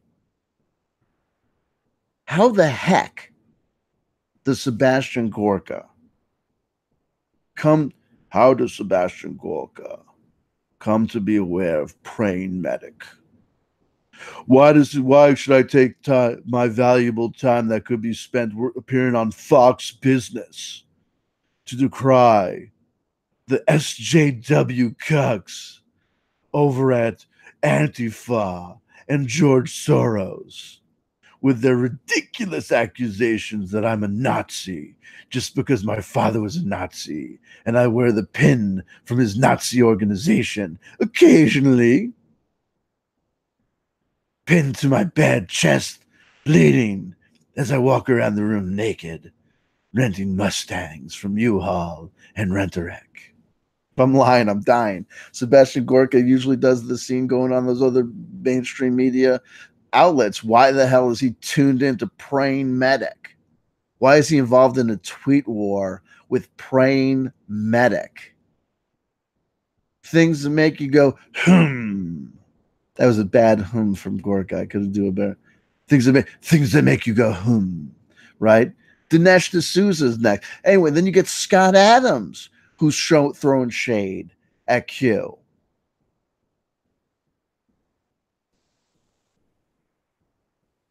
Why the heck is Scott Adams? Oh, I'm just here with my cup of coffee, and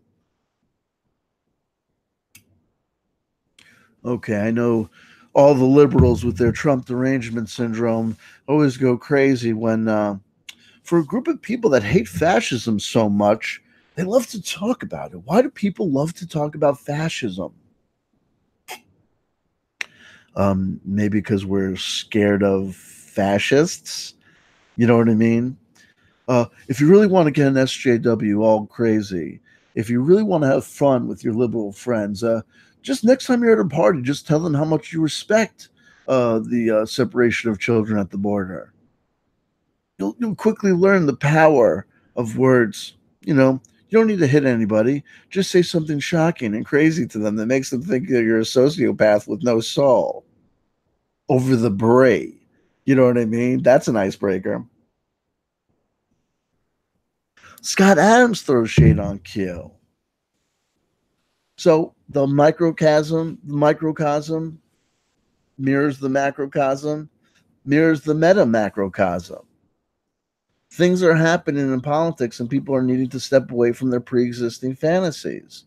And the running trope amongst the mainstream Republicans and conservatives is the firing of Jeff Sessions destroys and falsifies Q. And it's very simple to understand. Okay?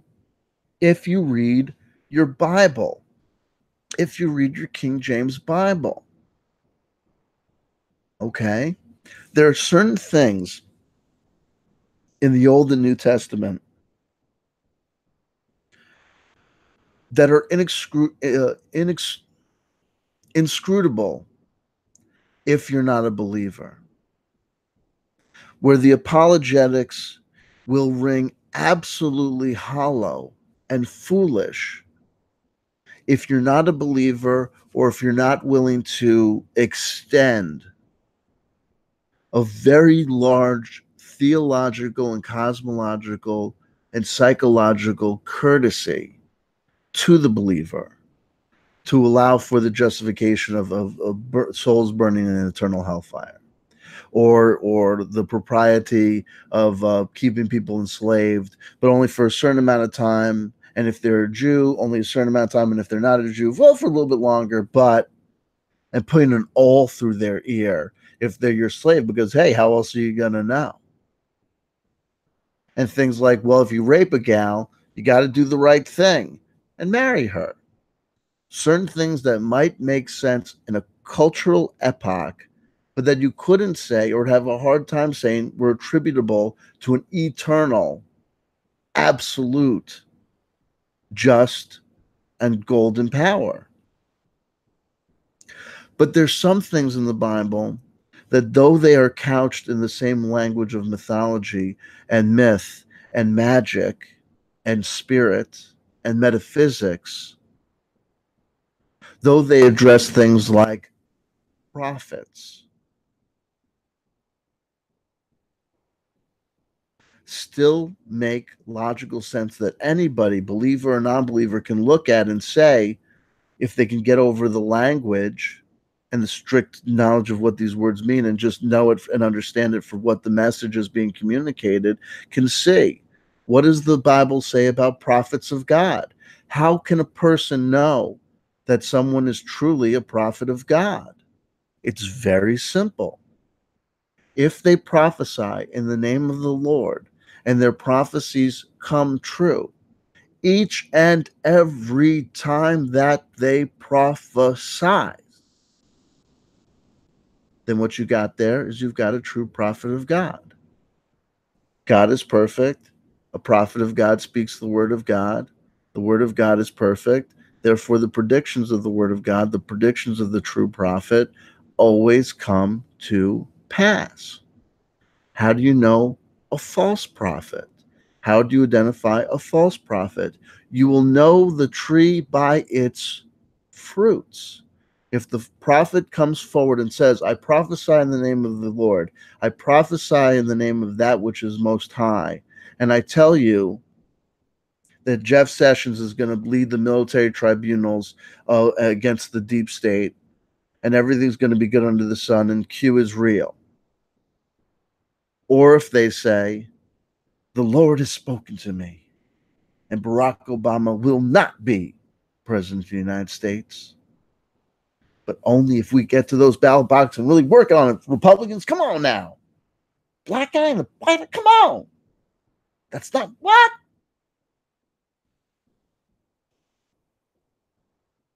I got a lot of black friends, but come on, right? And it turns out, and Obama ascends to the presidency. Guess what? Or Q turns out to be a total effing LARP because the people behind it come out and tell you, oh, by the way, it's a total effing LARP. Jordan Sather's not a prophet of God. The praying medic and Mark Taylor are not true prophets of God. QAnon is not a true prophet of God. What was the first prediction that QAnon made from Jump Street? If it was November of 2017, it was a day. Or November of 2016. The very first thing that Q said,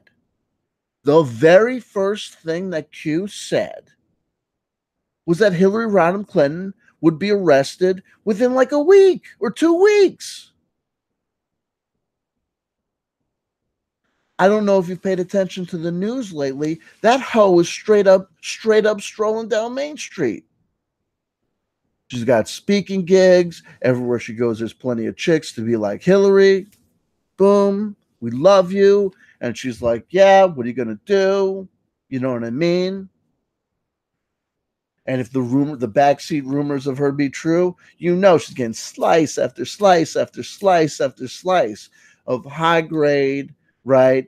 Straight up, washed, you know what I mean? Certified gold, platinum, grade A tang, right?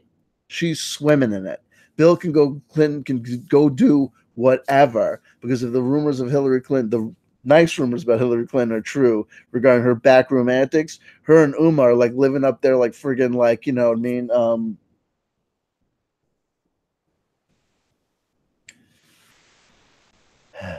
Gianni Versace and his husband, right, days before the bullets hit hit the ground, right? They're just living it up, parties. Monica, so good to see you. All of you, right? She is just swimming.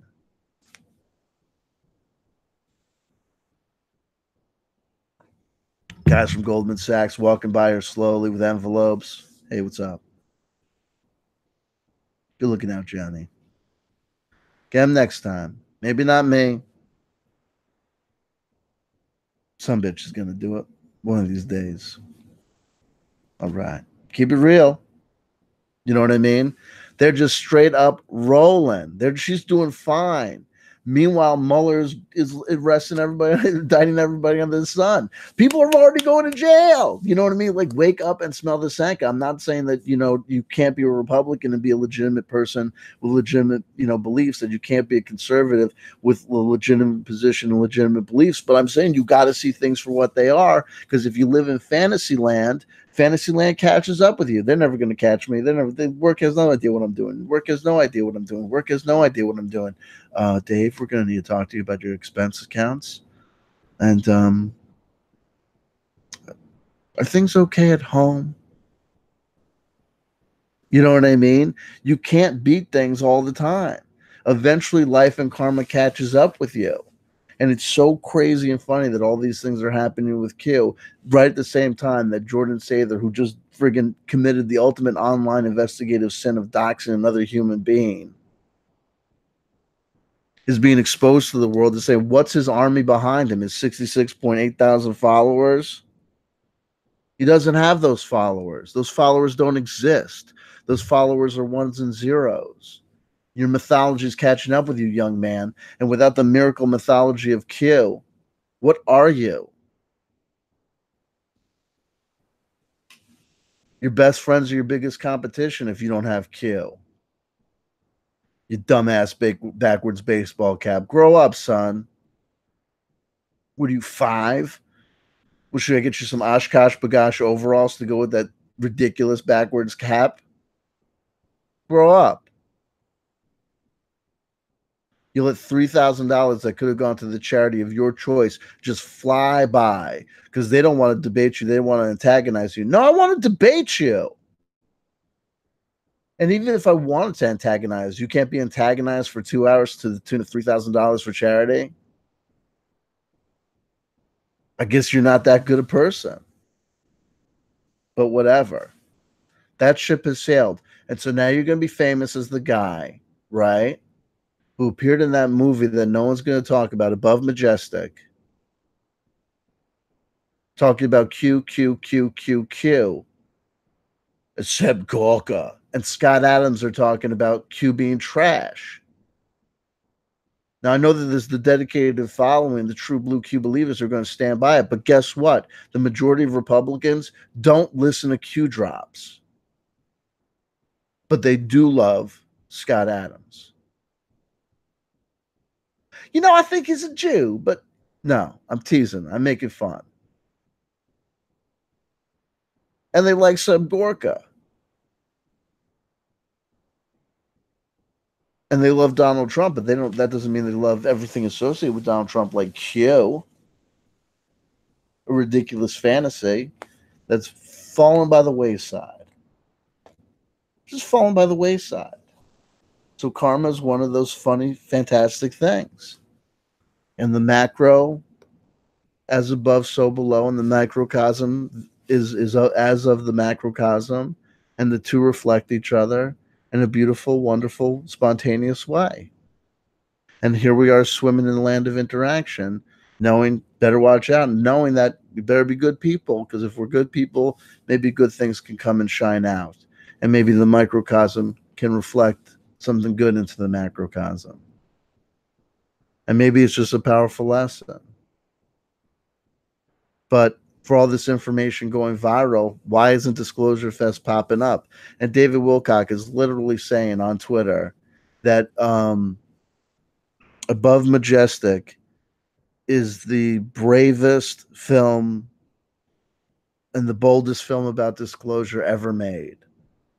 That's going to earn you some points in this community.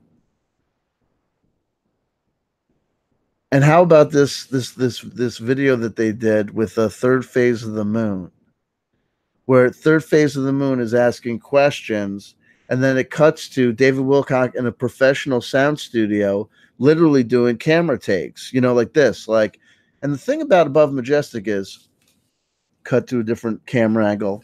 A lot of people have questions about Q, and those questions are understandable. But all you need to know is my insiders. Camera 1, camera 2, right? Ridiculous. That to think that what is this? This is another piece of product. This is not an interview. This is a pre-scripted, publicized PR event to be pushed out to and third phase of the moon. No offense. And then David Wilcock name drops friggin' Secure Team 10. These are not credible organizations. Secure Team 10 is a friggin' joke. There were Fox documentaries like Alien Autopsies that came out in the 90s that have more integrity than Secure Team 10. And don't even get me started on Edge of Wonder. And don't get me started on friggin' third phase of the moon. No offense. People have the right to do what they want to do, but they are producing entertainment content.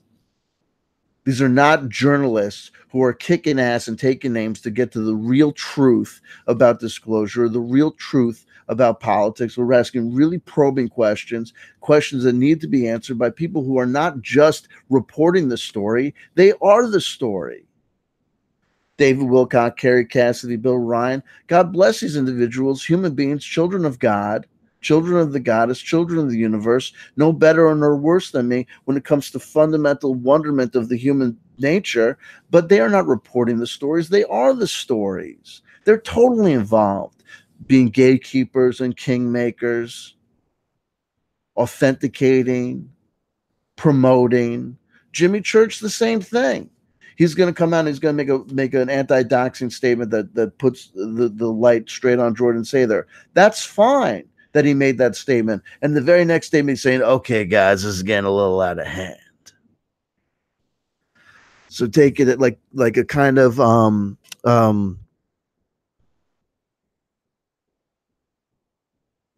who is that guy from the friggin' from Just the 10 of Us, the old guy? You know what I mean? The balding guy, white mustache.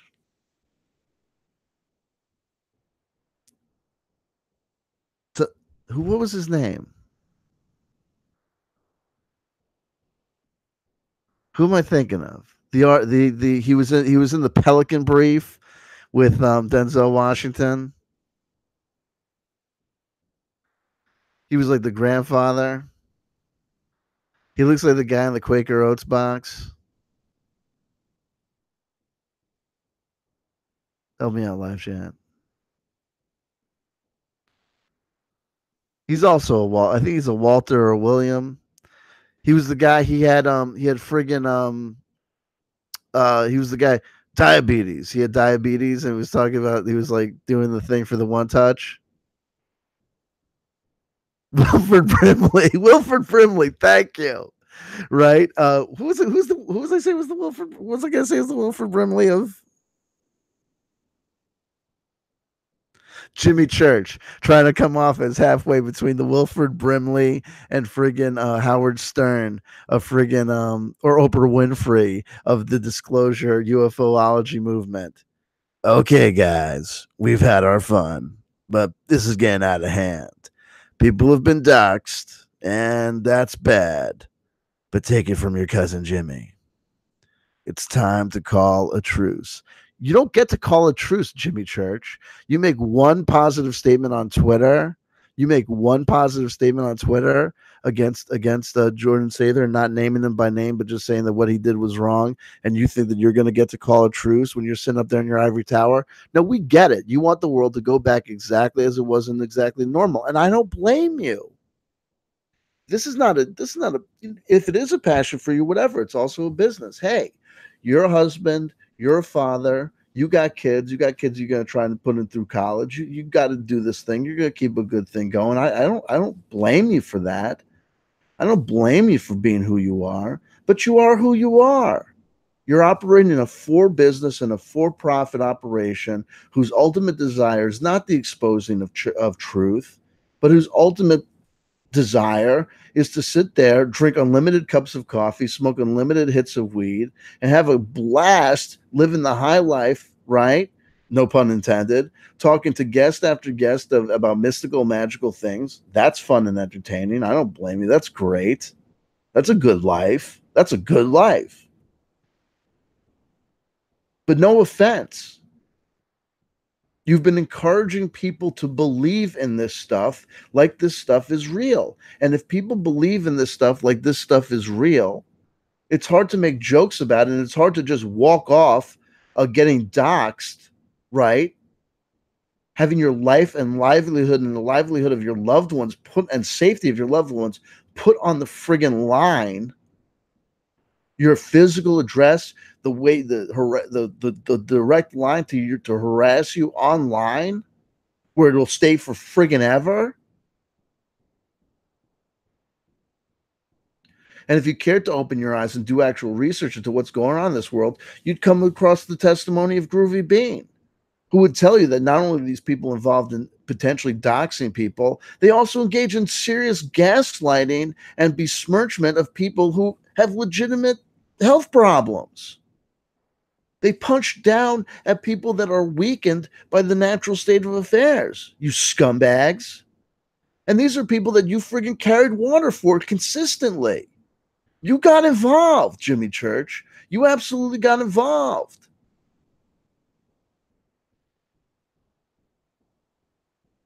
And it might be an entertainment product to you, but it's not an entertainment product to the rest of the people out here. When you're having David Wilcock tell people that Donald Trump is the alliance president, that's a statement of fact about the nature of the universe. And you don't push back. When Corey Good tells people these things and that thing that affect him or bring him into his remit, or have him thinking that he's the only one that can give them information about the critical to their survivability of life on planet Earth. Art Bell didn't get involved. Art Bell pushed back. Like Larry King, Art Bell would interview people, let you know at the end of the interview that he didn't necessarily believe anything. In fact, he didn't frig you that he believed anything, the 90% of what came through the door. But you got involved. So don't be, no offense, dude. You're not calling truces. You don't have that power and capacity. The Fadernauts are not the UFOlogy community. The Fadernauts are a small, dedicated bunch of FM radio fans. Hey, Jimmy. Oh, man, this is Dave, Fadernaut number 7355, a longtime listener, first-time caller. Hey, man, listen, I was listening to Corey Good, and I was thinking, like, wow, that's, like, so crazy. But, like, what if it's true? And Jimmy's like, yeah, man, that's, like, what if it's true? I mean, I don't know. But when I look in his eyes, and when I talk to him, interview after interview, you start to say to yourself, this guy doesn't seem like he's lying. This guy seems like he's telling the truth. Anyway, I'm coming up against a hard station break, Dave, so we're going to have to let you go. But thank you for keeping it real. Fadernauts, okay? Keep on drinking. Hey, man, yeah. Gobelli Tepley. Yeah, that's right, man. Gobelli Tepley. Trademark, patent pending. It's an actual place that, do you hear about it a lot? No.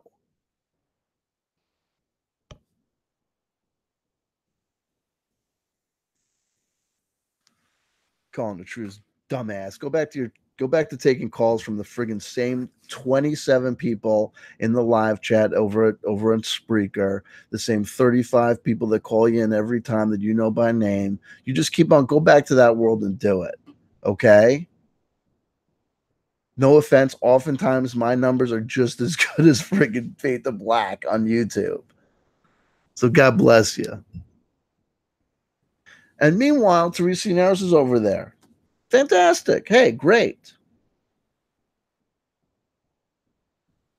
And she's getting into the live chat game on YouTube with her nice backdrop and her headphones, her professional mic. And you know what? That's cool. When I was blowing up talking about Jordan Sather and doxing Joe from the Carolinas, she was saying things, positive things. She was in the live chat.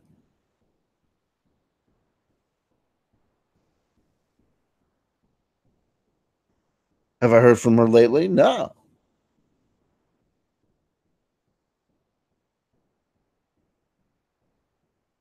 And meanwhile, if she's bigging me up for calling out Jordan Sather for doxing Joe, don't you think that she should probably be making statements in her own right about it?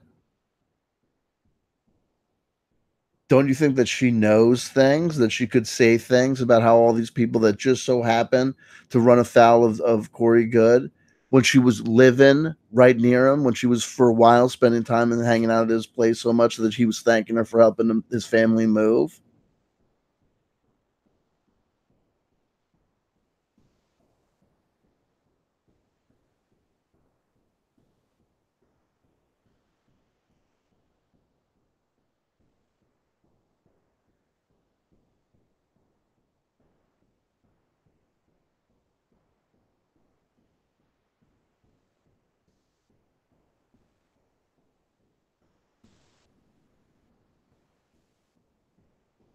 But nothing.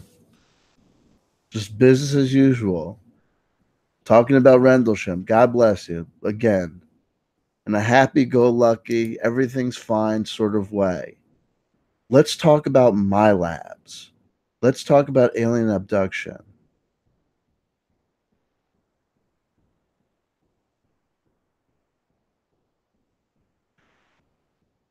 Question from the live chat. Does Inaros have her own agenda? Everyone has their own agenda. Everyone's got their own agenda.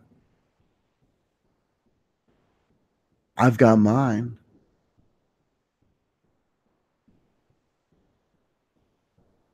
But my agenda involved me not monetizing my channel until, like, legitimately I thought to myself, well, gee, you better monetize this thing because you've got a moral and ethical obligation to make sure your kids eat. And I'm not here talking trash about Corey Good because it's that's my act. You know what I mean? I'm the guy that talks trash about people.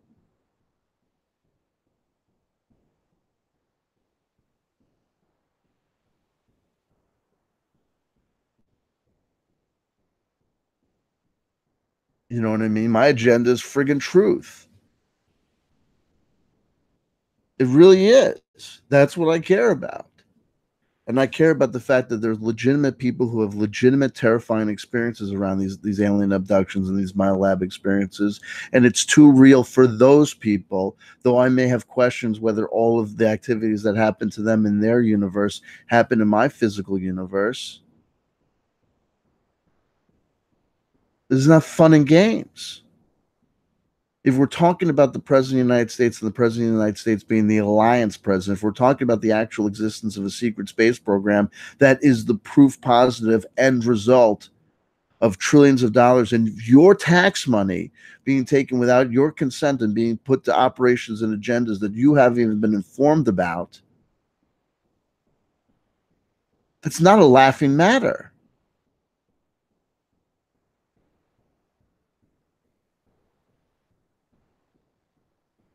And even if we want to think of just really get out there as empathetic people, let's think about the Roswell incident. Let's take it as genuine. One thing no one ever talks about, those little aliens dudes must have been fucking terrified. Can you imagine the trauma of being involved in a crashing your flying saucer and then being discovered and being set upon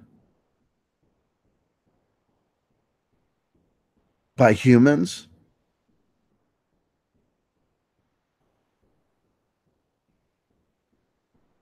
Depending on some allegations and stories about it, what happened at Roswell, some of these individuals were subjected to live vivisection. Some of these people were kept as abject slaves, far away from home. By nature, dehumanized. No, don't worry about them. Zeta reticuli grays, they're just like machines. They're like insects. They've got no feelings.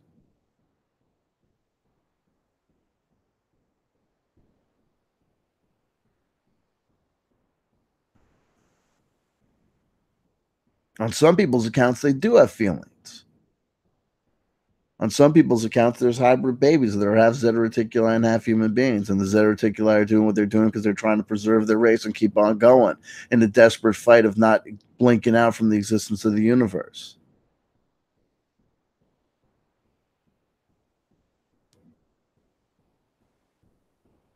And it might seem childish and foolish to talk about the grays in this context, in this capacity. But we must, if we're really being serious about the game of life, which is only legitimately classified as a game when you need to bring someone to the point of view and perspective of, don't worry about it. It's like a game. Don't get banged up about, don't get upset about. And the purpose of that is not to delegitimize life.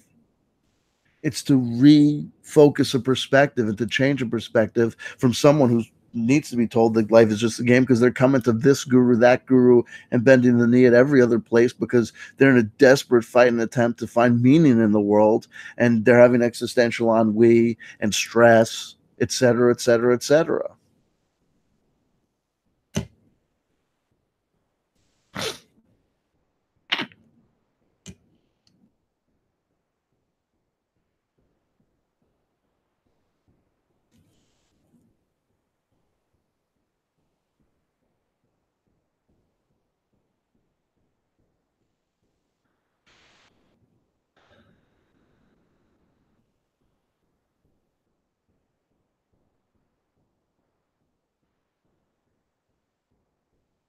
So take it seriously. Take all this stuff seriously. Truth is serious.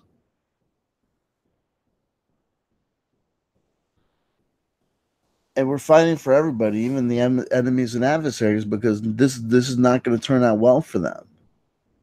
So now, in 2015, when Corey Good first started coming out on Cosmic Disclosure, I made a video about him, and in that video, I asked him a question that I asked him over and over and over and over again. Where's this going? What are you doing with this? What is the end game? Billy Meyer was able to do the Billy Meyer thing because in the late 60s, early 70s, there was a lot more, credulity. People were just coming out of the human potential movement. People were just starting to do LSD and getting all crazy with the drugs. And no one really knew about Photoshop. So he produced these very, very, very realistic looking images that, got debunked over time as people developed and people started to learn about things. But for a while, Billy Meyer's story was the kind of story, just like Eric Van Dyken's Chariots of the Gods, just like Zachariah Sitchin's friggin'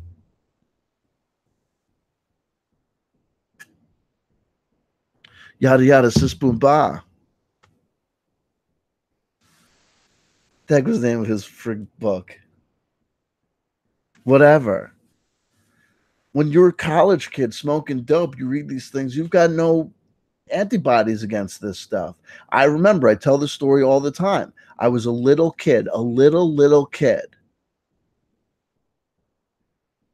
No, the Anunnaki is in it, but there's like one book that Zachariah Sitchin's whatever. Anyway.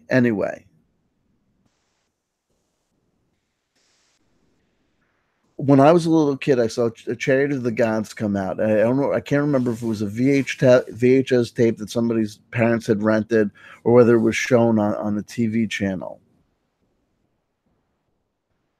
But I was like 7 or 8 years old, if I was a day, and I had no antibodies to this stuff. So they're reporting this stuff as if it's history. And me and my friend Charles, we watched it, and then when it was over, we were like, "Holy, oh my God, oh my God!" Right? We were blown away. Oh my God, that's the way it is. Right? We're going to the Museum of Natural History on a school like class trip, and they're showing this Aztec carving and that Aztec carving and whatever, and me and him are looking at each other like, yeah, except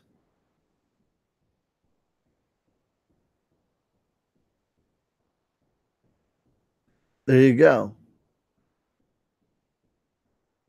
There were alien books in the library. Yeah, so you read this stuff and it's like it's true.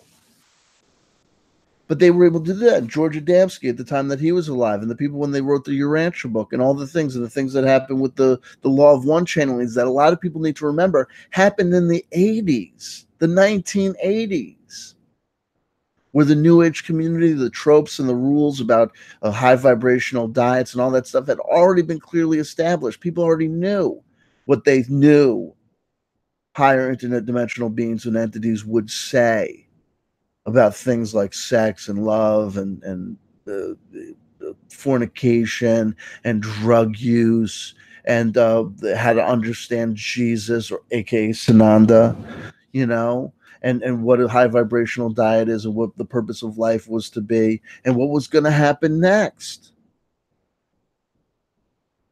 Meet the new mythology, same as the old mythology. You're going to accept Lord Jesus Christ as your Lord and personal Savior. You're going to follow His example. Turn the other cheek when people smite you. Thank the universe and the God for your daily bread. Forgive the trespasses of others as you would hope that they forgive you the trespasses of yours. The golden rule, the 10 commandments, honor thy mother and father, etc., etc., etc. And after a long lifetime of doing that and celebrating Christmas and all sorts of other pagan holidays, and going to war and shooting other people because your president of the United States told you to do so, you're going to die and you're going to go to heaven, where you're going to be cold kicking it alive in a mansion forever for some reason.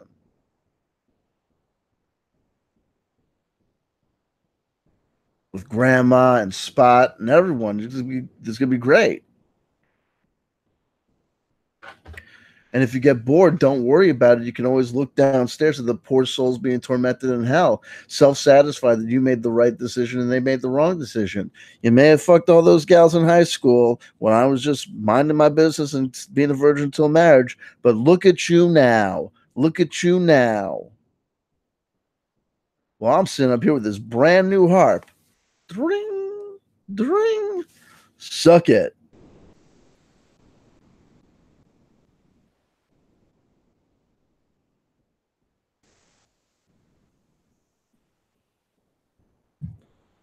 And what's the new mythology? Well, if you live your life according to high principles, being more of service to others and less of service to yourself, looking at this world as a lesson, a, a school of life where we're here to figure out what's good and what's bad.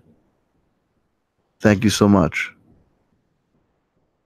I'm not on the side of Hillary Rodham Clinton. If there's misunderstandings, there might be misunderstandings. This happens all the time. For your $2, you get a clarification and a thank you. Listen, to speak ill of Republicans or to speak ill of Donald Trump is not to praise Hillary Rodham Clinton, Rachel Maddow, or whoever. It's really not. So if there's a confusion there, understand that I think all of these guys and gals are dinks.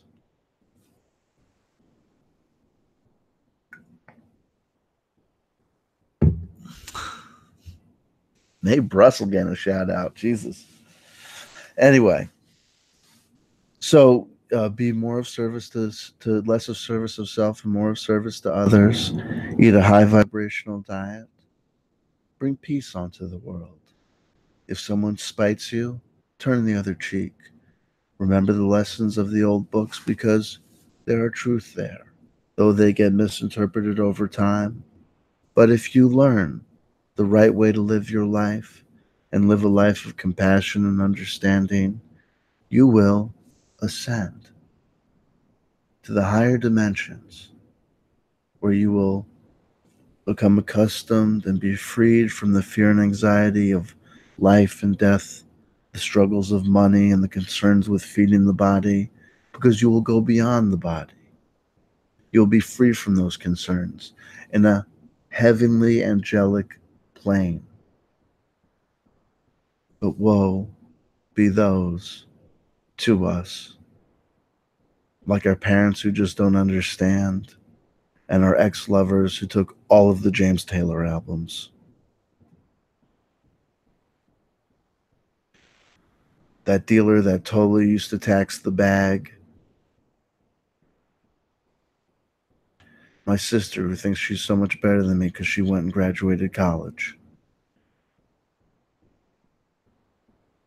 Because those guys, with their button down plastic fantastic Madison Avenue scene, with their love of money, right? Because it's just always money with them, and they're such dicks, okay? And they think they're so much better than us, and they're always playing power games, okay?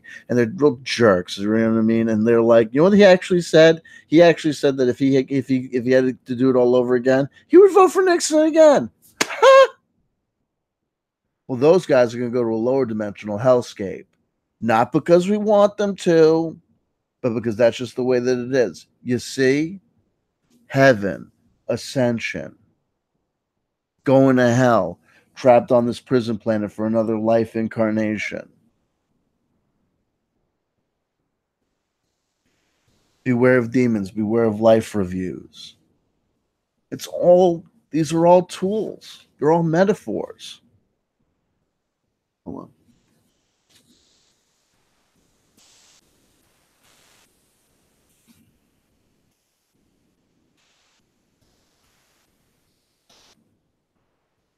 utilizable by the self-righteous who haven't learned their lesson to feel self-righteous and have to something to pat themselves on the back on for being so smart to know, and as a tool for the people that are inclined to use them as such to justify and learn and to remind themselves, and to be a yoga, a practice,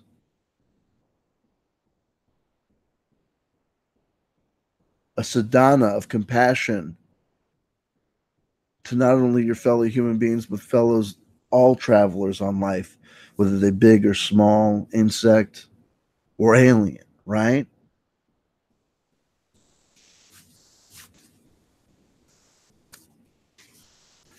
How the heck did the conversation get over here? I have no idea. Where am I in this? Where am I in the script?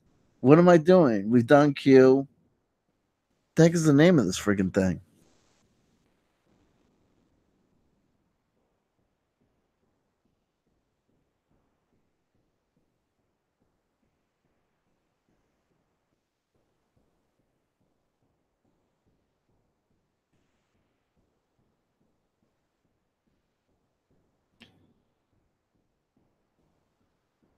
Okay, so we talked about the meditations in DC. We talked about the troubles with Q, right? Is there anything that I missed that I started to say that I didn't resolve? Whenever I watch back a lot of my videos, I'm like, yeah, that's an excellent point. And you are no CW, no, no. And I get to the end of the video, I'm like, note to self, resolve. You, it's like everything comes in three parts. There's the introduction, there's the addressing, and then there's the conclusion. And so many times I'm like, and the real thing about Hillary Rodham Clinton is, wait, before I forget, I mentioned before that was talking about John Titor, and then all of a sudden it's like it's lost into the ethers of time. But I think, and it's appropriate because it's 12 o'clock and I can't stay up here all night, and there's 185 people watching. I'm going to turn my attention to the live chat where we're going to spend exactly 10 minutes. I'm setting a timer. No, that's not it. If you've got questions or concerns with what we've covered so far, I will do very brief recitations on them. Timer. Boop. At which point, I will tell everything I know, which will be the first transmission about John Titor 3, who's actually a Mantid, who I know a lot about, and I will give a whole big thing on it on John Titor 3. Might as well, right? And in the meantime, I'll go look to the live chat and see if you've got any questions or concerns for me with what we've covered so far.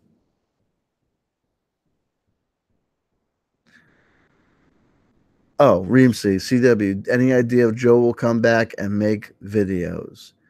A very interesting question. A very interesting question. I don't know because I can't speak for him. We know this much. Here's what might make it happen. What might make it happen is the fact that the doxing has already occurred.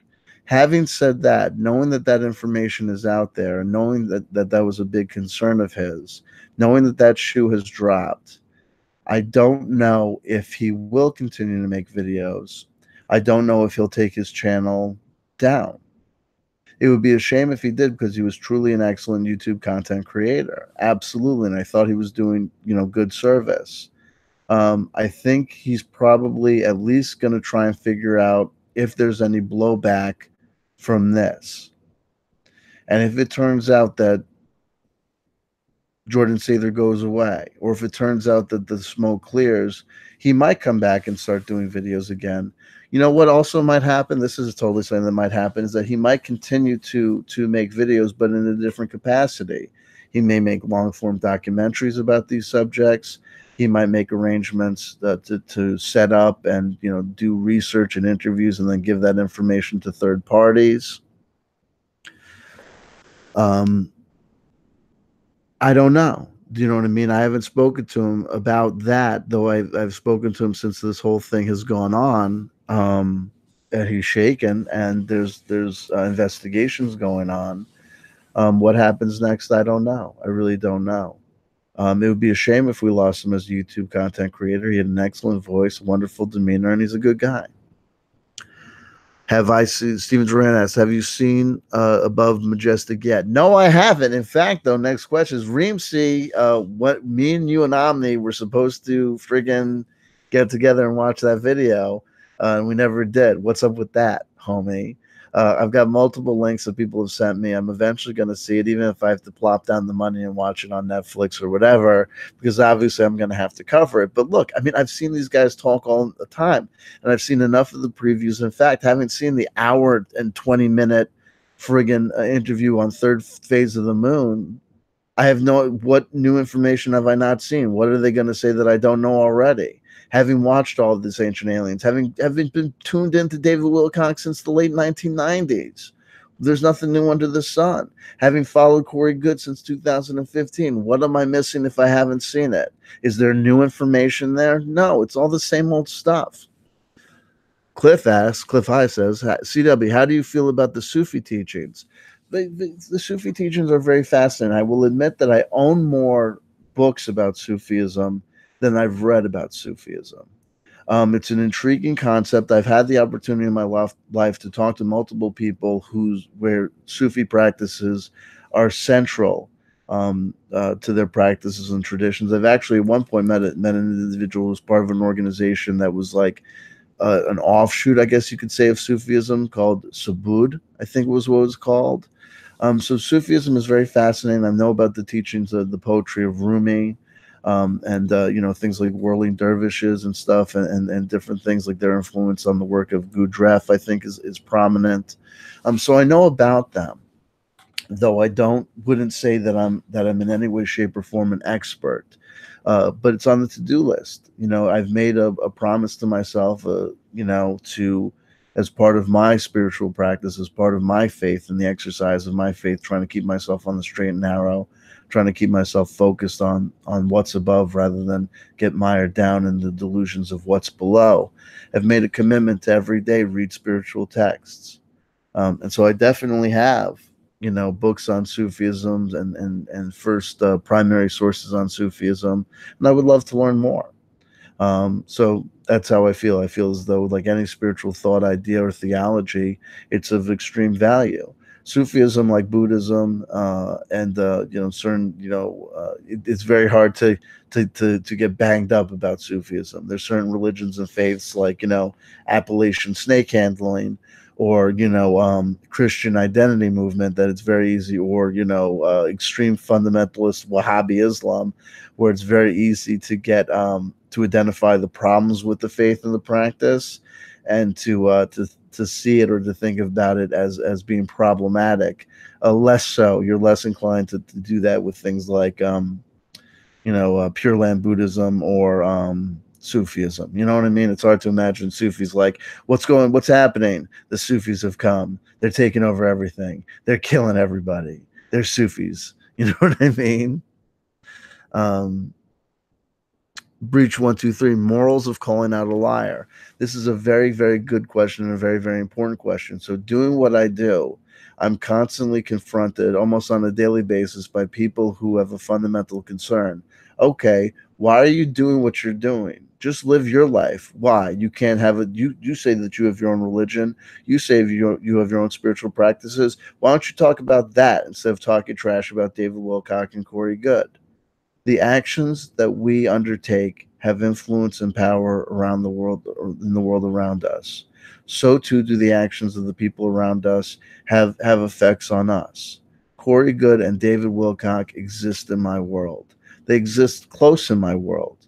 Though we may not be in physical proximity to each other, the place where we come to worship, the place where we come to research, the place where we come to work, the watering hole upon which we gather with other members of the tribe, are gathering places that are attended by these individuals too.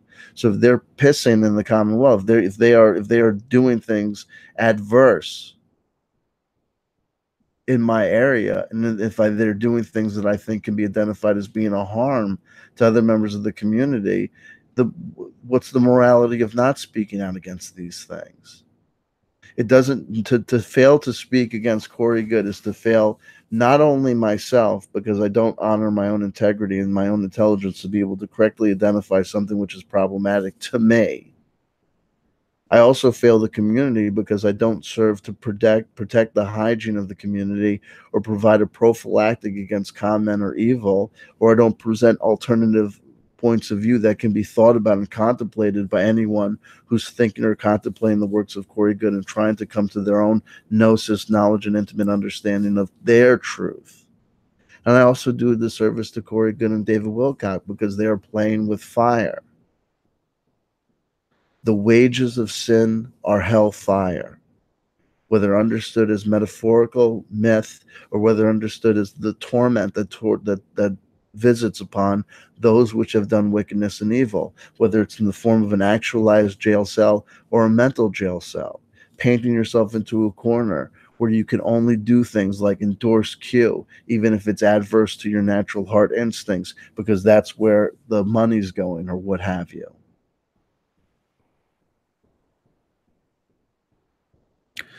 David Buckwalter, any thoughts on David Jacobs' research of the Greys?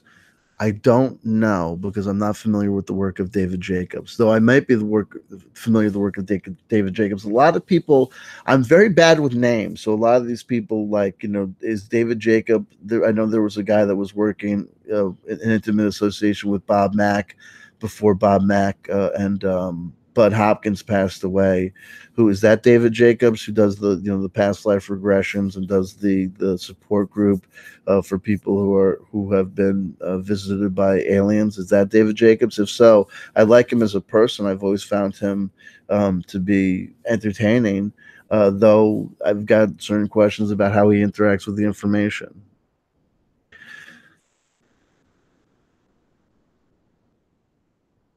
Do you ken Captain Sir Richard Francis Burton?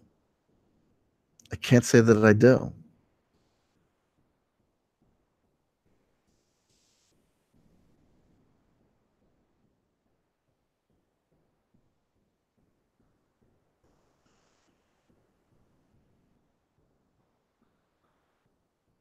And there you go. With 11 seconds remaining, I've answered questions from the live chat. Are people ready for me to tell you everything that I can? Everything that I've learned and known so far about the entity known as John Titor 3, a Mantid, a time traveler. I am not going to waste my time trying to explain to you that I live in two worlds and I don't value one over the other, the realm of the imaginary and the realm of the actualized. At this point, you're all cool. You're all super cool. At this point, people might say to themselves, wait, hold on. How are you going to talk smack about Corey Good and then tell us that you know about a Mantid time traveler who just happens to be called John Titor 3? And I tell you, the problem is not that Corey Good tells us about blue avians or about his adventures beyond the stars. It's that I truly believe that he's less than honest in describing and being forthright in the origin of that information or where he sees that information or where that information and those adventures happen. Another way to describe something that's a quote unquote recovered memory is to describe something that comes to you as a memory, right? Um, Free from the anchoring of your timeline of experience. So when I have a regular memory, it's a memory of a place and time that I know where I was. And when I have a recovered memory or I go into a regression session, I know that I bring forth information. I know that I bring forth and experiences, but they're somehow, God bless you, Cliff High. There you go. I will. I'll take that advice. Thank you for the donation. It's truly, truly appreciated. I like that number. I like that number. Um, it's untethered.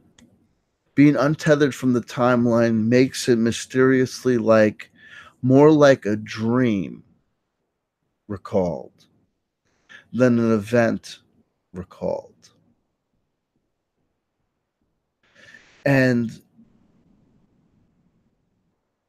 though I understand and accept that for some people, the truth is that these recovered memories are tethered to the timeline, but just it's a connection that's remade or reestablished.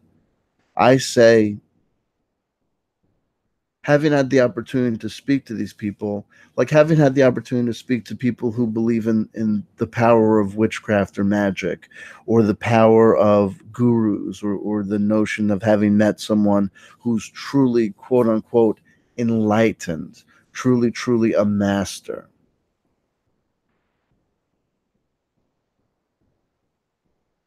I've never met someone who I think is magical enough to be regarded as a master, though I've met many, many, many, many people who are purported to be masters.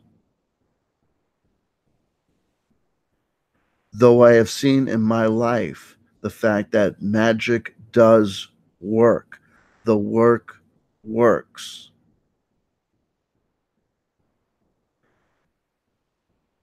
I've never seen anybody knock a fireball across the room. Thank you for hearing my perspectives. I like that number too. Divine Frequency, thank you for your donation. Thank you for your support. My the thorns on the rose which I give you as my support, notwithstanding, I thank you for your support. Make of that what you will.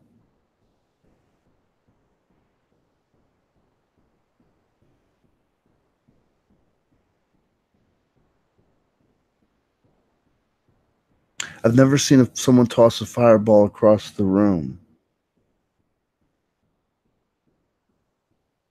though I have seen and understood the causal connections between the work of the black magician and the shadow seen in the room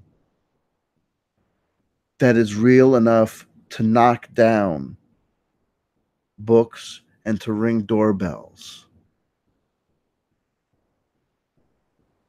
I've never seen a green golem come smashing into the room, grab people, knock them across the room, smashing, smashing, smashing, breaking bones. Though I have seen curses occur temporally prior to auto accidents.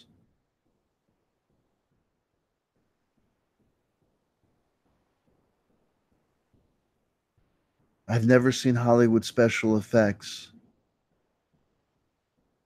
or a goblin come and grab the wheel of the driver. Oh my God! You know what I mean?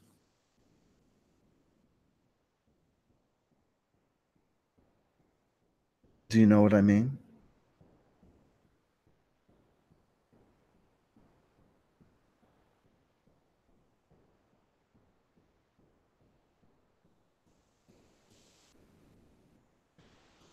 The words we may have used in the past might have been words like vision,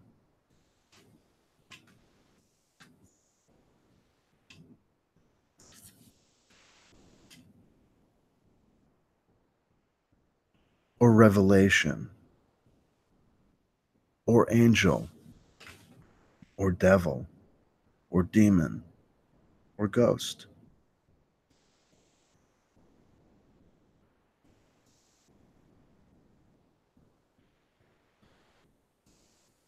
Society develops, things develop, new words are put into the lexicon, and we might come to speak of downloads,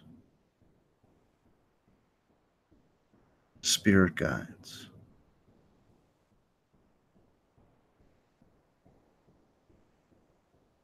AI interference.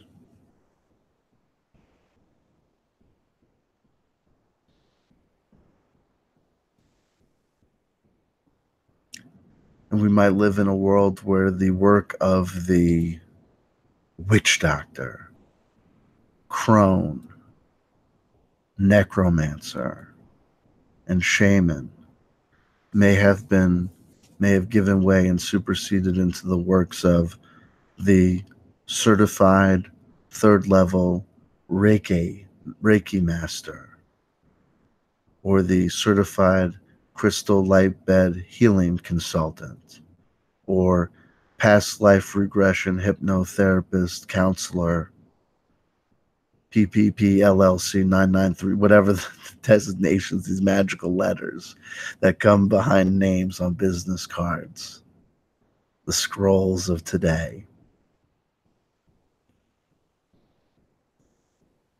the mysterious huts, inaccessible, of the hermit,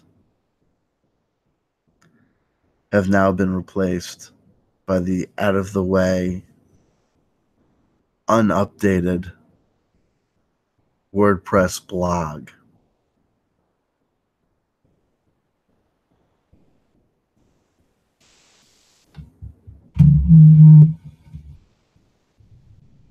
I make no distinction between the realness of what is perceived merely by my mind and what is perceived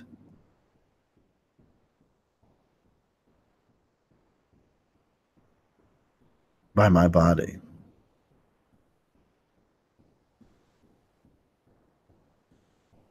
What I see in my mind's eye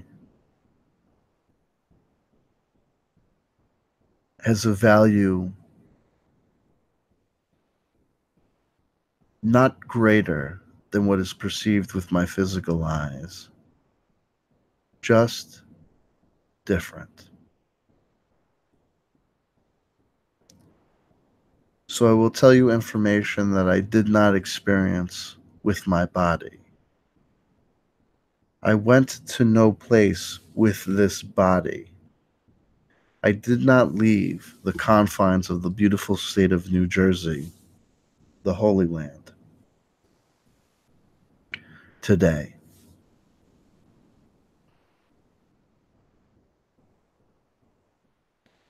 Today I was not hit by some energetic blue light ball only to come to hours later, having perceived myself as being physically located in another locale. That didn't happen.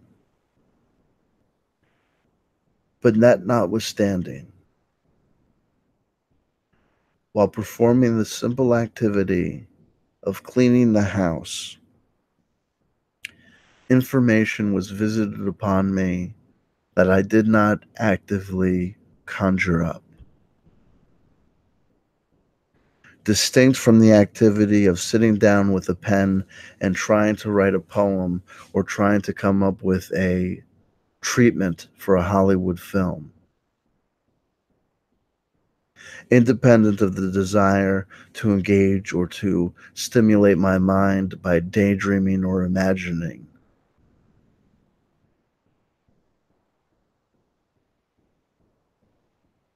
While performing the simple activities of cleaning the house, a knowledge was visited upon my cranium. A story, an existence, an experience, a testimony of another living entity came forth fully born in my mind.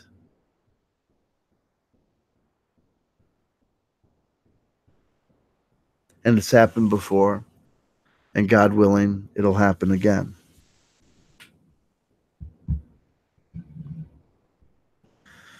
And unlike the daydreams and fantasies that I often have, these moments and these characters that come to me are put in my mind and testified to by me as being distinct from an act of creativity and being distinct from the imagining up of a new character. Though I concede that there is no physical manifestation in this 3D world to make these experiences distinct from daydream or fantasy or imagination or dreaming.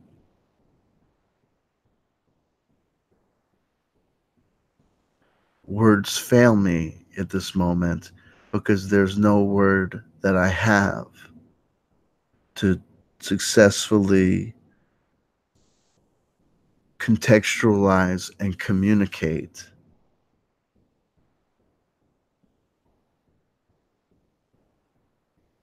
a packet of information and experience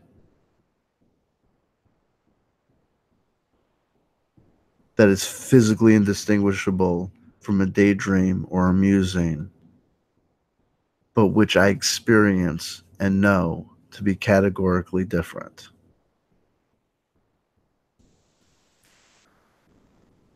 Though I concede that there is no categorical difference within the physical world.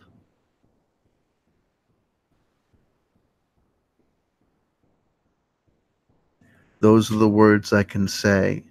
That is the magical circle of protection that I can invoke to guard against the weaponized lightning bolt of the accusation of contradiction or hypocrisy.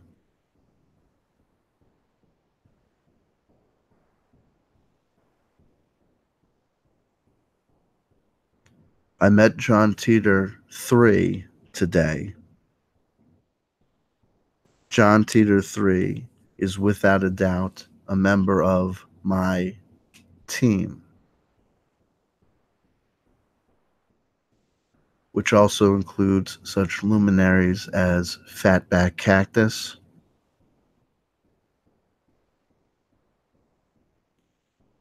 and the blue avian known as Ba Joker Ba.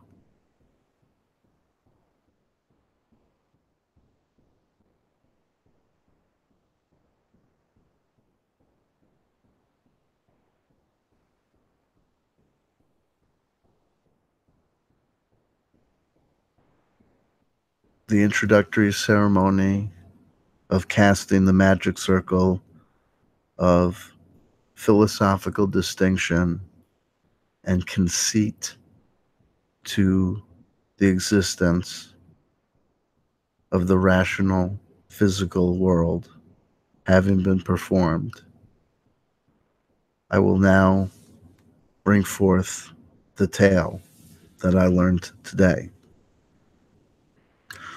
Some of this information regards the simple biographical details of the individual known as John Titor III, a mantid, as we understand that term collectively. Some of it will involve the description of the universe that he occupies and the rules of the universe where he occupies, which have natural implications to our interpretation of the world that we live in and the life that we experience.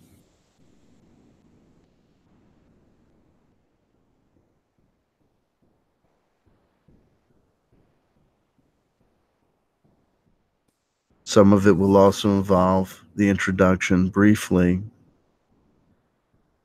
of other individuals that exist, their cross connection to people I've already spoken about or experienced, as well as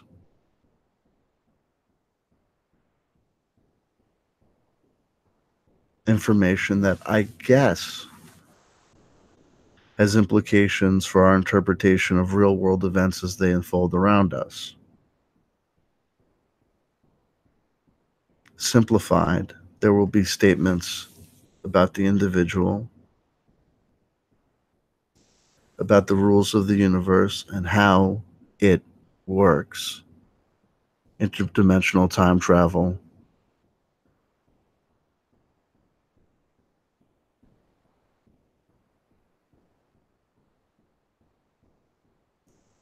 And there will be discussion about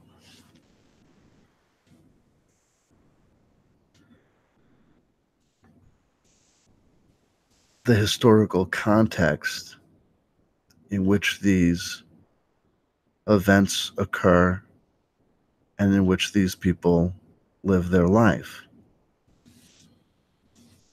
Give me a minute. I won't do that. This is like his bed.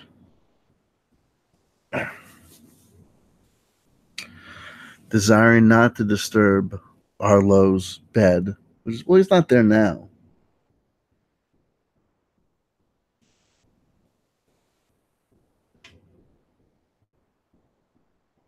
This is more fitting.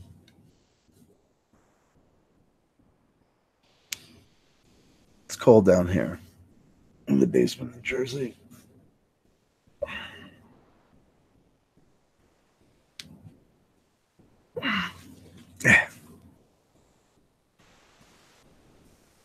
Let me don my wizard's robe.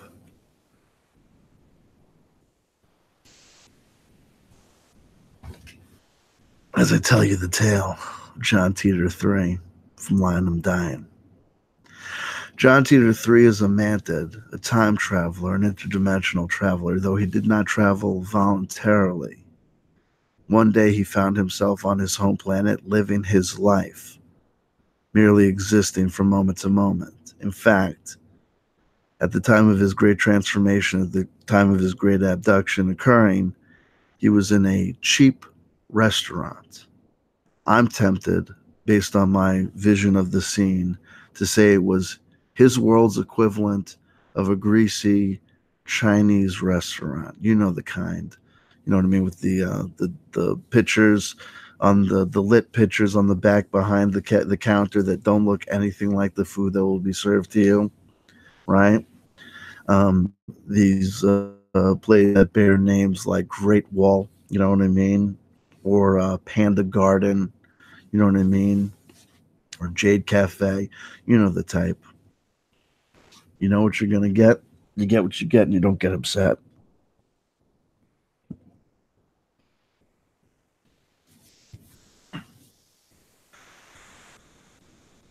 While standing in line ready to receive his order, John Titor 3 found himself torn from the confines of his dimensional space and hurtling through space and time to our world and universe.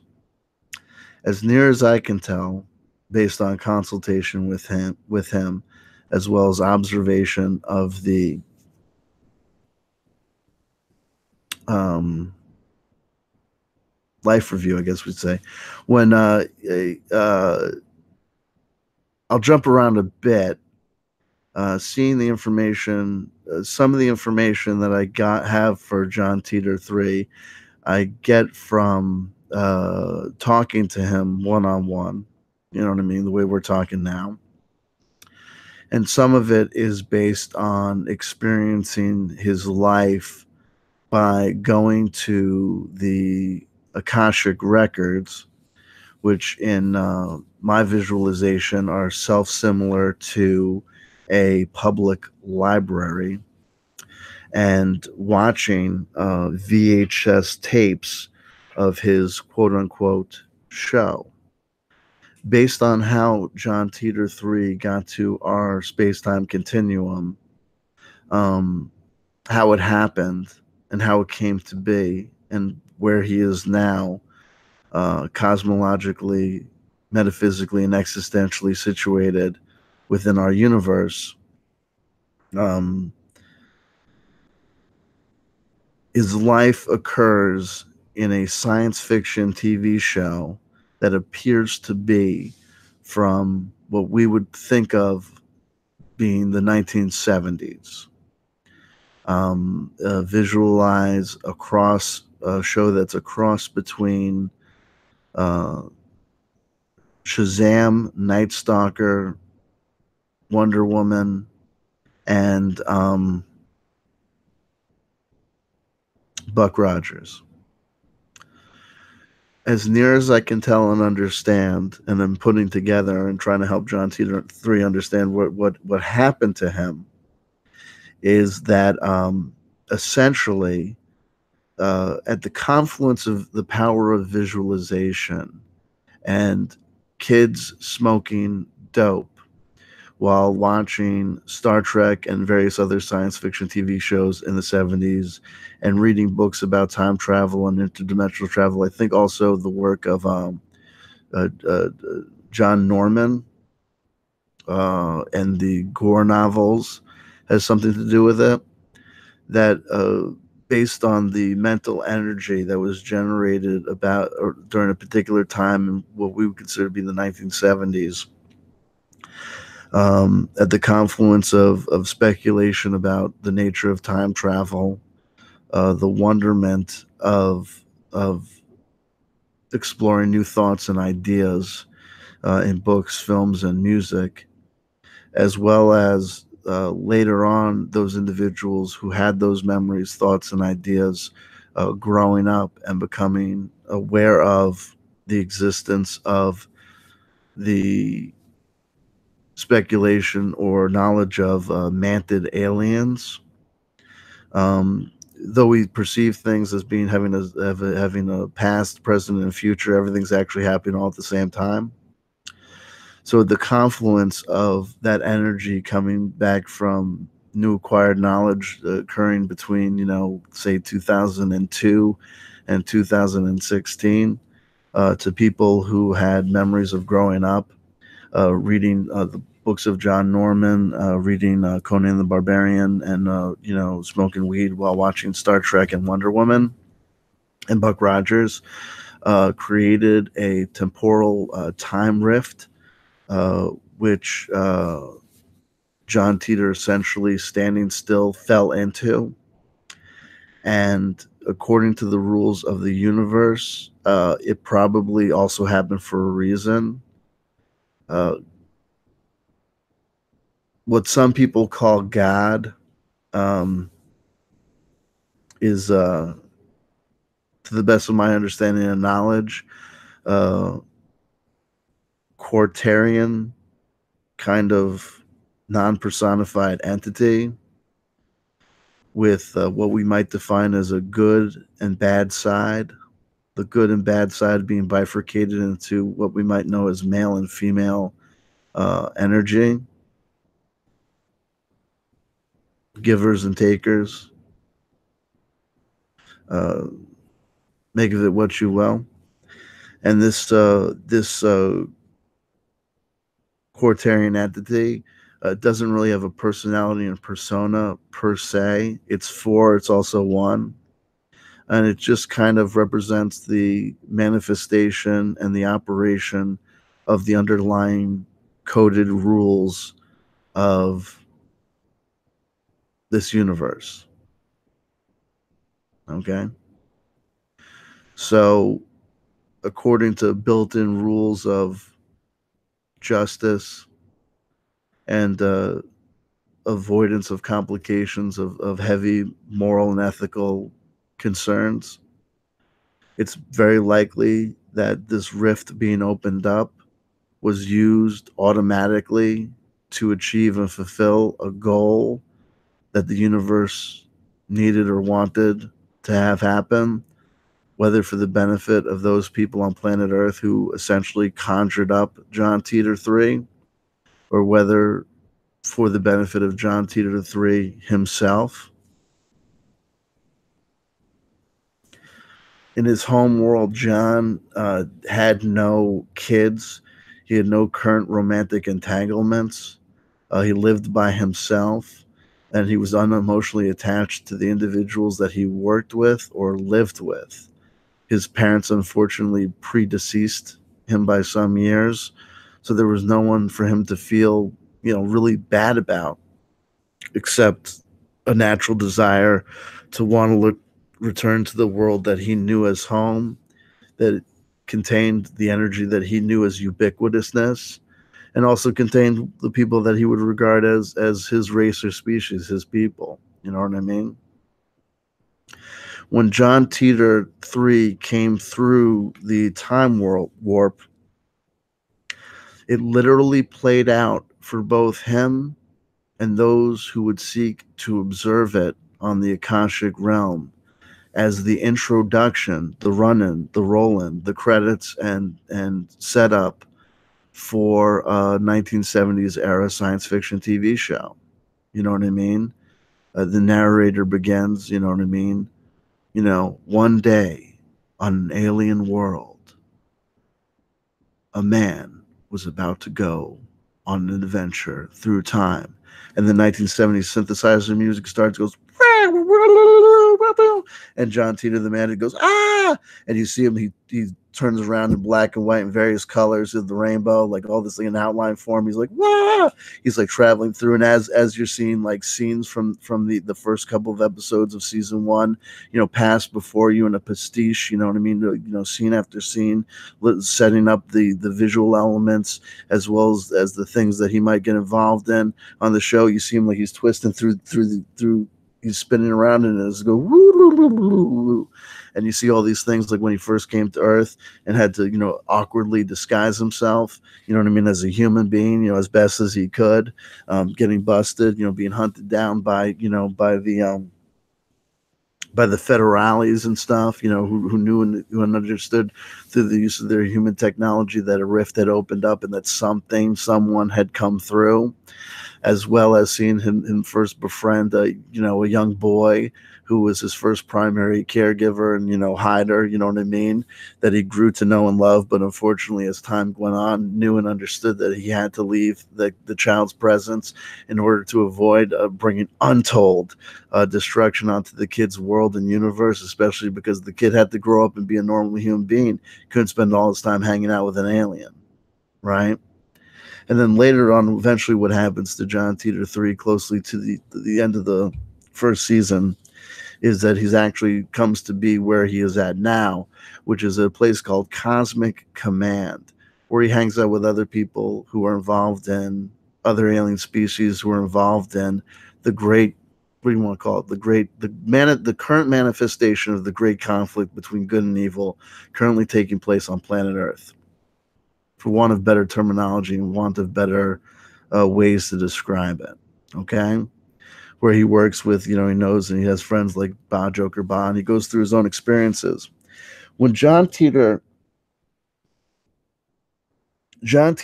is on a television show, a 1970s era science fiction television show, that's where the energy and the rules of the universe that follow him and surround him.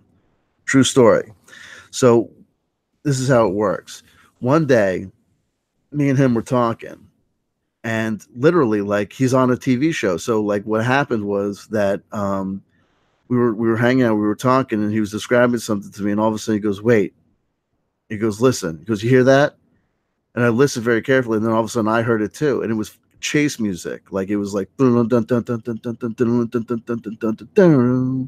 we were like, oh shit. And we started booking, and he's like, we gotta run. And he knew because he could hear the music, and he can hear the narrator sometimes, and he can hear the background music played, so he can tell like what's going on, basically what's going to happen next. It's like it's his form of like psychic ability, is that he can hear the theme music for the television show that he's on, and he can hear the narrator sometimes. One of my spirit guides, a man that some people know about, named Hank, actually appeared early on in the first season of John Titor 3's TV show. And he appeared as a mysterious character known as the Composer, right? He's known as the Composer. John Titor 3. So John Titor also he's got a magic necklace that he can manipulate. Nobody knows how he got it. He doesn't even understand how he got it. And the origin of the necklace is both the key to the fact that he's got a purpose, that something brought him into our world for a reason, though he doesn't know what. Right? But the fact that he's got a magical necklace that allows him to do one magical thing indicates that someone wants him to survive. Someone wants him to make it. Someone, wants him here for a reason, though he doesn't know why. So he often contemplates it. John Titor 3 is by turns he's like kind of like, he's not a morose character. He's kind of like you wouldn't. He's a man. He's a mantid on the verge of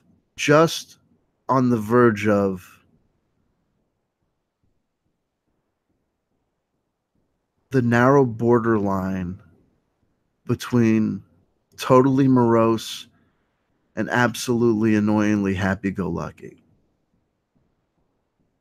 He's driven by an existential desire, an ultimate existential desire to resolve the fear that he will never get home by getting home.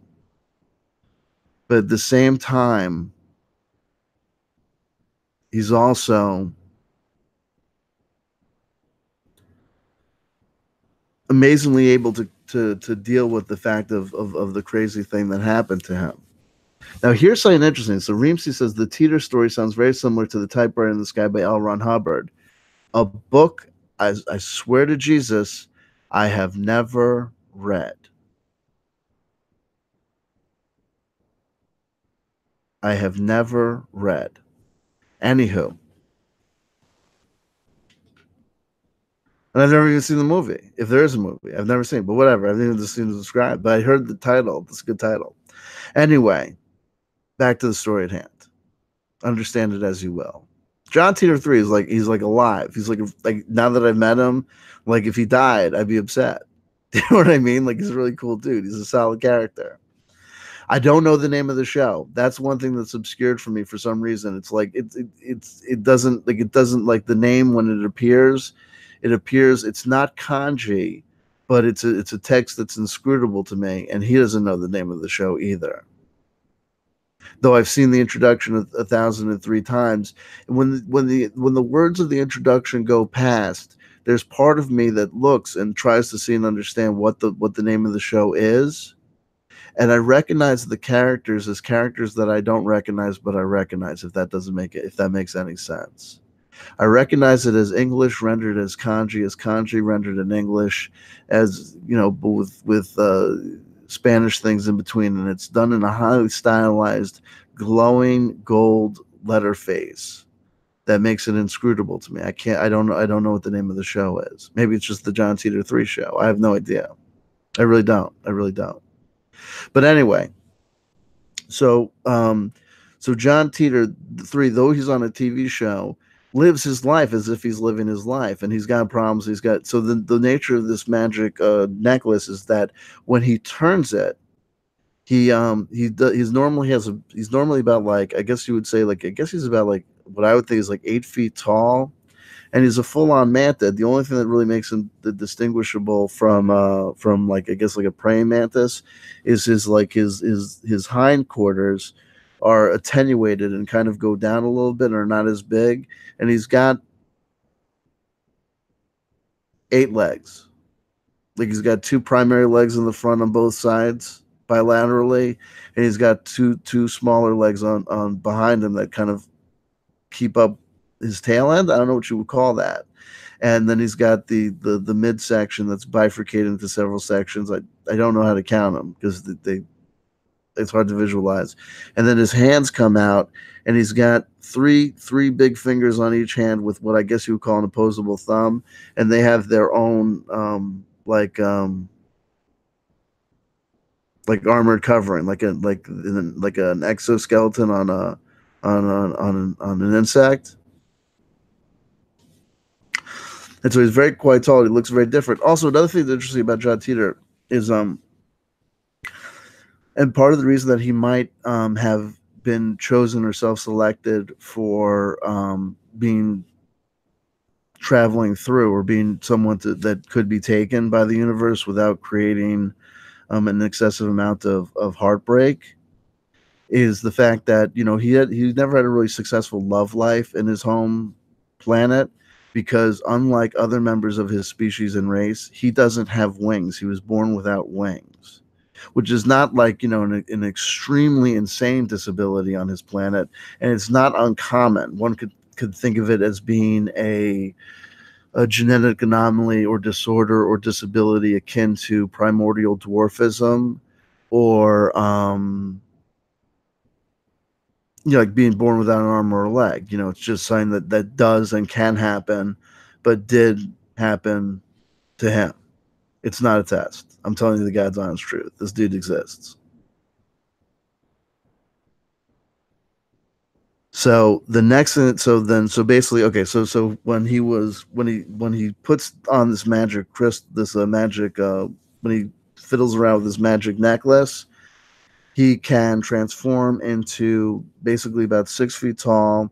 He looks like he's wearing a red velour jumpsuit with white piping. Very similar. I think this is the sort of thing that I'd see, like you might have seen in Shazam, whatever. It's like that, and he's got red shoes, and he looks like at that point he takes on a normal humanoid kind of frame. You know what I mean, with 2 arms, 2 legs, and he walks around like this. He used to have a hat. When he originally came through, in addition to the necklace, he had a hat that he could put on, and when he put on the hat, he would look physically in the face like a human being, like a Caucasian man with like blonde curly hair. Anyway, eventually in the plot line of his story, he lost the hat. So he can no longer do that. So when all he can do is manipulate the necklace, so that he can look physically like a human being, in physical, like in stature and in body wise, but he still has the Mantid face and the Mantid head. Okay, and so like one of his I guess it's this weird thing where because he's on a 1970s science fiction show, there's certain tropes that are manifest in his life, like as if he's on a show, even though to him they're just the way that he acts and behaves, and it's normal to him. So on the show, like one of his catchphrases is, "This would be a lot easier if I still had that goddamn hat." Like that's one of his that's like a common thing. Like people who watch his show will watch for him to say that. Like, you know what I mean? Like he'll be like sneaking through a military installation and he'll be like, oh, wish I had that hat. Like it's all about wish I had that hat. What can we do with the hat or whatever, or where am I ever gonna fight? Like he's always going into like he'll be running away or running to things, and if he passes by a hat store, he's always like looks in. You know what I mean? It's like a thing with hats. You know what I mean? And then people say things to him like, "What's up with you and hats?" You know what I mean? Or like, "What's the big deal about the hat?" Or like, you know what I mean? It's always in the last place you think to look. Giving him advice on where to find the hat. You know what I mean? And these sort of things. So it's always like, "Where's my hat?" You know what I mean? And this would be easier if I had a hat. So anyway.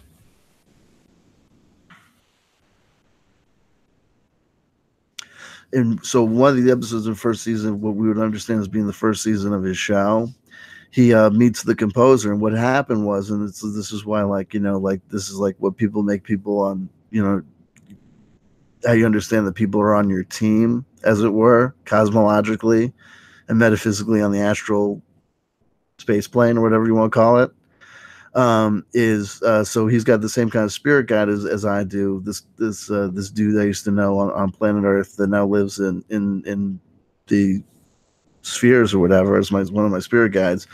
This dude Hank, who appeared to him as the composer, and how he met the composer was that John went to a yoga class. He's like trying to figure out how to get home. He's like willing to try anything. So it's the 1970s that he essentially lives in, that kind of world. So like people are doing things like meditation practices and stuff, and so he's trying, like, he'll always like be reading like occult books and stuff, and like, going to like tarot card readers and magicians to try and, in a desperate attempt to try and get the information that's going to get him, back home. That's where he wants to go. And so he went to a yoga class and he ended up meeting the composer. And the composer told him, was like telling him about, like, he was basically explaining to the composer, and the composer immediately recognized, even though at the time that John Titor still had the hat. And John Titor was like, there was a big thing in that episode about like everyone being like, you're supposed to take your clothes off or get more comfortable, take off your suit or whatever. And he was like, no, no, no, I'm good. I'm good in the suit. You know what I mean? Well, at least take off your hat. No, no, no, no, no. I'm good with the hat. You know what I mean? Please. You know what I mean? I'm keeping the hat. You know what I mean? And the composer recognized him and said, you're not from around here. And John was like, well, this is a show, and he's like, yes. He's like, and he told him, he goes, when I see you, I see. And he described them, what his like true form is like perfectly. And then John Titor was like, you know what I mean? Well, if you know that much about me, you know how the heck did I get out of here? And that's when the composer, he asked the composer who he was, and the composer was like, well, listen, he's like, I'm a musician, I'm a composer. And all I can tell you is you can get to wherever you need to go if you know how to listen. Like that was like the big clue. That was the big lesson. You know what I mean? He had to listen, and he did. And that's where he developed the ability to be able to hear the music, and he also is able to hear the narrator on occasion, and he's able to even to hear beyond the narrator. This is where it gets really interesting.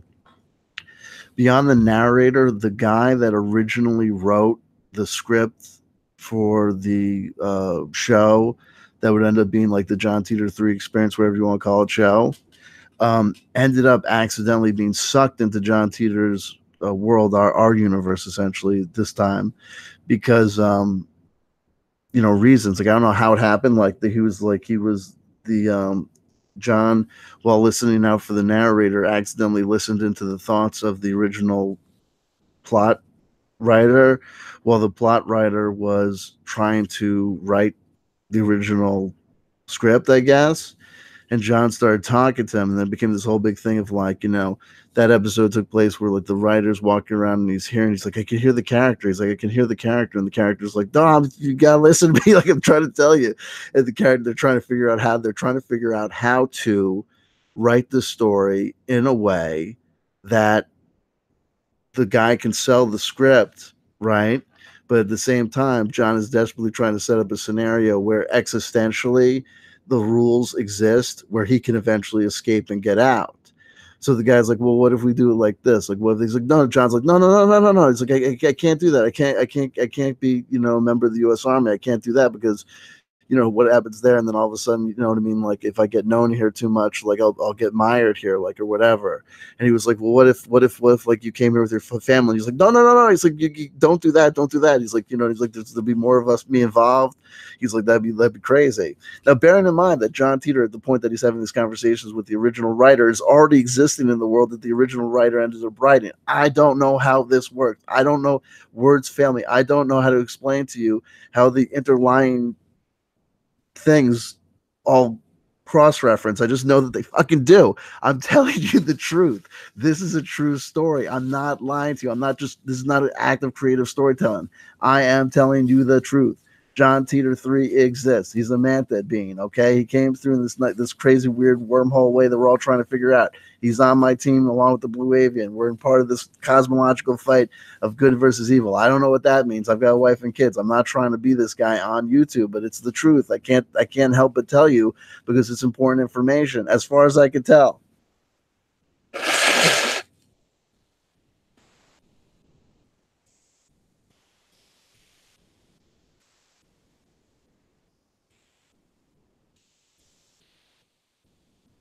Anywho, through all these interactions, eventually the guy that was the writer of the original thing ended up getting sucked into John Titor's world, some sort of thing. It's crazy. It's a subplot. It's like its own little thing, and like he shows up occasionally. Though I don't feel that the closest affinity to him as I do to John Titor 3, Fatback Cactus, or Bot Joker Bot. So when someone's on your team, right? You experience them and you work with them and you're close to them. and they have people in their world that they're close to, but those people to you will always be kind of background characters, if that makes sense. Not because they're not real or they're not important, but just the person that you're primarily engaged with, the person you have a kind of this connection to, right, is the guy or the gal that's on your team, or the other that's on your team that you're really connected to. So whatever. So I'm trying to remember all the information so I can give it to you. So uh so John Titor 3 can exist. He's a time traveler and he did this and he's trying to get home, and and everyone on your team has their own individual manifestation of the nemesis, right? The quote unquote bad guy. And this is where it gets interesting, and this is where you might even think that I'm really mental. This happens. I'm willing to accept this because I don't care. I really don't care anymore. John Titor 3, his nemesis, when I heard the name, I was like, you gotta be kidding me. His nemesis technically is, okay, so you ever see the movie, you ever see the video game, the old school Nintendo video game, like, was it, is it Mega Man? The little robot dude? And he fights other little robot dudes like, Cutman and Iceman and all that stuff. And I think the enemy in that is it Dr. Wily? Is it from that video game? I don't know. When he described to me the dude that is essentially his manifestation of the nemesis, it was a dude that I call Miracle Man in my life. You know what I mean? You got spirit guides, you got guys on the other side that are trying to help you, and you also have bad guys.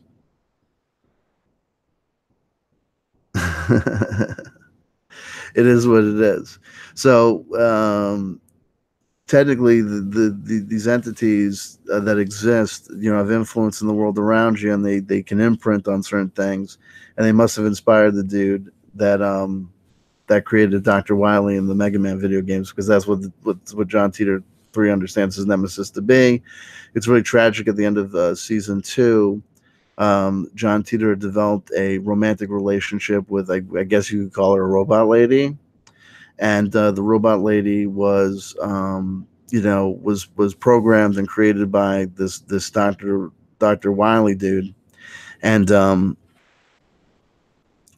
fell in love with her, and I guess she fell in love with him too. And because it's the thing is, like, when you fall in love with a robot lady who's programmed by your arch nemesis, you never know, even when they told you ultimately that they love you and that you feel that they're being honest, and you know that you love them, you still can't tell whether or not it's true or false, or whether it's just a figment of your imagination. But anyway, how it goes down is that this woman was designed to get John Titor 3 to follow her to the lair of this nefarious mad scientist doctor dude, and for the purposes of, like, what, I don't know, I guess the guy wanted to take John Titor out for some reason. I don't know. His methodologies and his motivations are inscrutable. Is he just acting out a role? Is he just a background character? Does he truly have his own motivation, his own desires, his own adventure, which you are, I guess, some sort of nemesis or some sort of issue that needs to be resolved. Anywho, this gal falls in love with John Titor. John Titor truly falls in love with her. Though she was programmed to fall in love with him, she truly does. And everything's resolved, and she's been able to develop within herself, through kind of some sort of, like, internal self-programming. She's been able to free herself of every single control that this Dr. Wily dude has over her, right? But unfortunately, only but one aspect he still retained control. So when she got to the lab with John Titor 3 to help John Titor 3 take out this dude, because somehow by taking out the dude, they'd have access to his lab and where the secrets probably were. She was also under the impression, in theory, though turns out she was mistaken, that Dr. Wily was the guy that actually caused John Titor 3 to come through the space-time continuum. She was wrong. She was incorrect about that, but that's what she truly believed. And so she thought that by bringing John there, that somehow there would be the secret to try and get the guy back home. That even though she loved him, she was willing to see him go back home, because that's what she knew he was truly meant to be. Whether she thought that because it was an aspect of her programming that was put in there to trick John, or whether she truly believed that, she had her own questions at the end. Anyway, she died tragically. So anyway, the thing is this, is that at the end, she's talking to Dr. Wiley. Dr. Wiley's talking to her, and he's telling her, you're under my ultimate control. I programmed you. Everything that you've done for my purposes and my purposes only. You think you have free will. Free will is an illusion for you. All you are is a machine, a toy, a machination. And John's like, you can't talk to her that way. And he's like, shut up, blah. And then Dr. Wiley terminates her. He just turns her off. You know what I mean? And she dies in John's arms, and John's like, why? Like, why'd you do this? Like, why would you do such a thing? Like, she was harmless to you. If you're in control, whatever, why would you turn her off? And he was like, just to see the look on your face. And that's when John was like, part of him transformed. He was like, up until that point, his only quest was to get back home, right? That was it. The people around him, whatever. Like, he's compassionate to them because it's his very nature. He's nice to them because it's his very nature. But for the most part, his only motivation, his existential drama, is how does he get from point A to point B? How does he get back home? I got to keep an eye on the time. Ooh, it's already 1 o'clock. So then anyway, when the minute that Dr. Wiley terminates the lady love, right? John's like, something inside him changes. He's like, I'm going to get you. He wants revenge. He's like, I'm going to get you. He's like, he couldn't believe that a person who would have ultimate power over another individual would exercise that power to terminate their life force. Do you know what I mean? Let's say what you want about robots or whatever. If you can feel, if you can think, if you can, even if you're not autonomous, if you can think that you're autonomous, if you can feel pain, if you can desire to have a purpose, if you can desire to have if you know that you've got an inner motivation, an inner heart that drives you on to do what you think is right, then you're real. It doesn't matter what you come from, if you're made of like flesh and blood, if you're made out of like tubes and wires, or if you're made out of carbon, or if you're made out of silicone. It doesn't matter. That doesn't matter. What does that matter? That's like matter and caring about like whether a person's black or white. It's ridiculous. So at that point, John Titor knew and identified that he was there for kind of like that he was there in our universe for a reason. That there was an abject evil that existed that whose motivation and desire was to terminate life for the purpose of terminating life, for no good reason, to turn things off, right? And that's when John Titor, like, something inside him changed. He was like, blah. He's like, whatever. And it was at that point that John Titor 3 was rescued from the lab by Ba Joker Ba. That's how he met him. And Ba Joker Ba, if you don't know, is a blue avian that's also a member of my team. Make of that what you will. Make of that what you will. You know what I mean? So Ba Joker Ba is part of the I guess, they call it, the sphere being alliance. That's not the word we use. It's like, you know what I mean? Okay. So there's a thing called, there's kind of like a fraternal, it's not dudes only, but it's like kind of like, it's not a mystery school, and it's not really a religion. It's this thing called the unbroken chain. And what it is there's this notion that there are people born in various races and species around the universe who, for whatever reason, don't feel a natural kinship to the people around them necessarily, based on, like, most people just want to hang out. Most entities in the universe just want to hang out with people that are like them, just like entities like them. Mantids with mantids, reptilians with reptilians, avians with avians, lyrians with lyrians, etc., etc., etc., etc. You know what I mean, right? But there are people that don't feel a natural kinship necessarily with people of their kind, but do occasionally, if the miracle happens, meet people in other races and species who they do feel connection to. And these were how these teams develop. These teams are of different people from different backgrounds and different species and universes and timelines, etc., get together and end up working for a common purpose. Okay. And so there's this thing called the unbroken chain, which is this kind of society, I guess you'd call it. Like, it's like a philosophical teaching. It's a religion. It's not a religion. It's like I don't know how to describe it, but it's called the unbroken chain. And it's these people know about it and understand about it and spread the message of it, to other people who they hard recognize as being part of it. I don't know. So whatever. So Ba Joker Ba was compelled and was ordered because, I don't know how to explain it. Like, there's this, like, it's like, I call it Cosmic Command because that's how I understand it. It kind of looks like a spaceport, but it's got the look and feel of a metropolitan area in an enclosed space. Where when I say the look and feel of a metropolitan area, it's people living their lives collectively but independently, but there is a common purpose, and most of the people are employed by the same organization. It's not really a military thing, but it's kind of like a military thing in the sense that they're all motivated by a certain kind of cause, I guess you call it, or like team. I don't know how to explain it. I'm mixing metaphors because I don't want the term team. It's very important that you understand how it exists within the context of people coming together of different types to work together for a common cause on a more spiritual level. Whereas this sort of military industrial complex thing is kind of, I don't know. I'm not even worried about that. It looks like a freaking space city, whatever it is.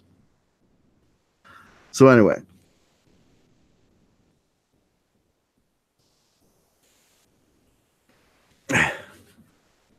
so I did that. I did that. So there's Ba Joker Ba. That's how he meets Ba Joker Ba. Brought him to the Cosmic Command, and that's where I met. Through knowing Ba Joker Ba, was able how is to interconnect through to get this experience of John Titor 3.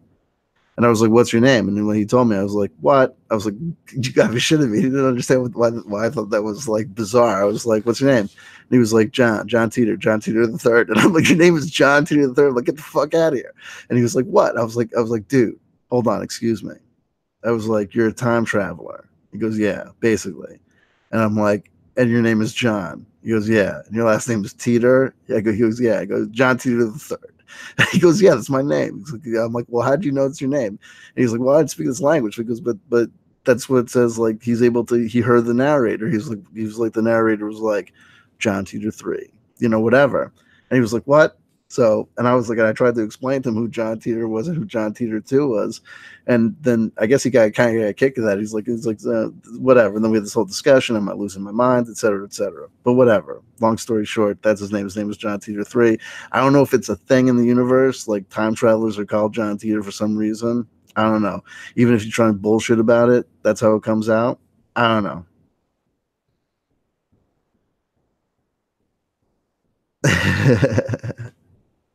There you go. So, anywho, back to the story at hand. It's 1 o'clock in the morning. Better wrap this up. So listen. So here's the last thing I'm going to leave you with, and we'll talk to John Titor 3, sometime soon, and we'll talk about him again, invariably, because this is the download. It occurred to me, it happened to me, and now it's happening to you. And just like me, you can make of it what you will. Is it a story? Is it a fantasy? Is it an imagination? I'm telling you, this dude's as real as a heart attack. But I will also tell you that knowing and accepting the fact that I told this story, or that I'm the type of individual that tells this story, or that this story exists, or that this tale or this legacy occurred, or that I describe these things, doesn't mean that acceptance of it is necessary to the acceptance of or an understanding of any of the other things I say. It's a distinct transmission independent of my thoughts and feelings about politics, my thoughts or feelings about the veracity of the stories or the actions of Corey Good or Randy Kramer or anyone else. And most importantly, it's very important that people understand, because I see that someone mentioned Commonwealth chanting in the live chat. I think David Buckwalter, thank you. Let me finish this, and then the last piece of information I'll finish, and then I'll go back to making an important distinction between this and the teachings of Commonwealth chanting. Oh, I might as well just say it here. I might as well here.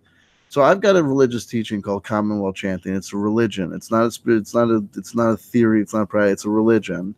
It's got a personal practice that's very easy to describe, and it's also got a group practice that's designed to try and create a cohesive social unit, bigger than the family but smaller than a municipality, or a society or a city state or a government. And the notion of the purpose of that is that community is conducive to survivability. It's just the nature of life in the universe as I understand it and as I know it. The end of the personal practice of Commonwealth chanting is very easy to describe. You make a spiritual vow to yourself, to know about yourself, to read a spiritual text or religious text every day.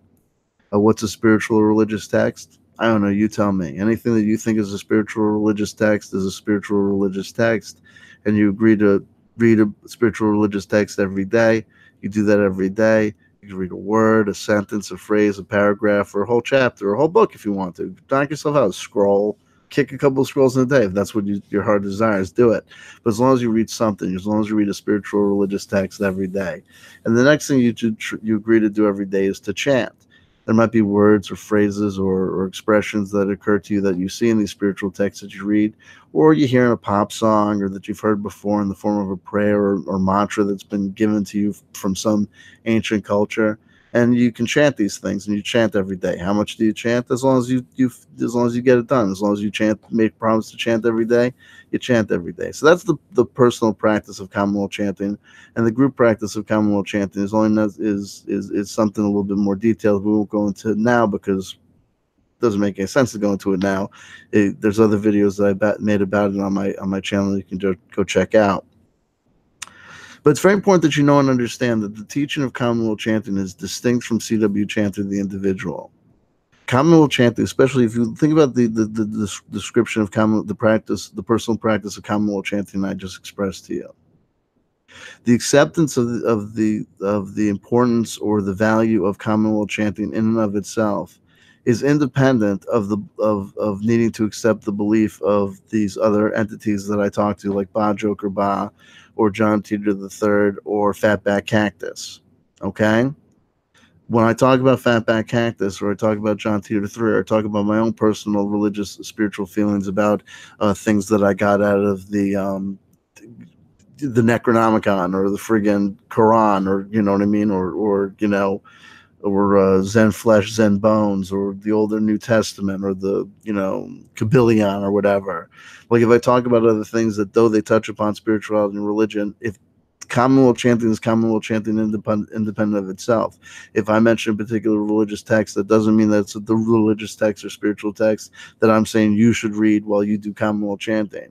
And the belief in Commonwealth chanting is independent, and the acceptance of Commonwealth chanting is independent of me, the man, the myth, the legend that is CW Chanter, or the other stories and mystical, magical adventures that I get into. You could be you could be a Commonwealth chanter, and as your religious text, you read a transcription of the testimony of Corey Goode.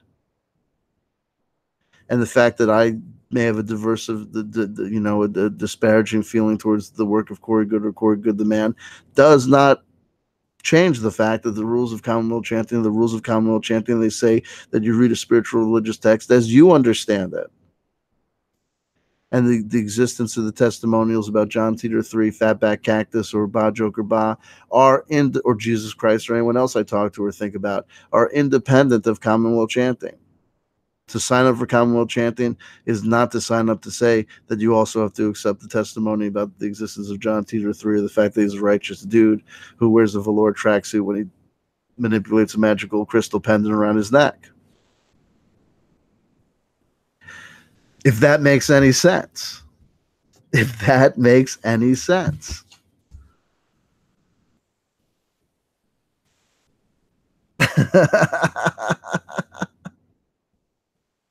Oh my gosh.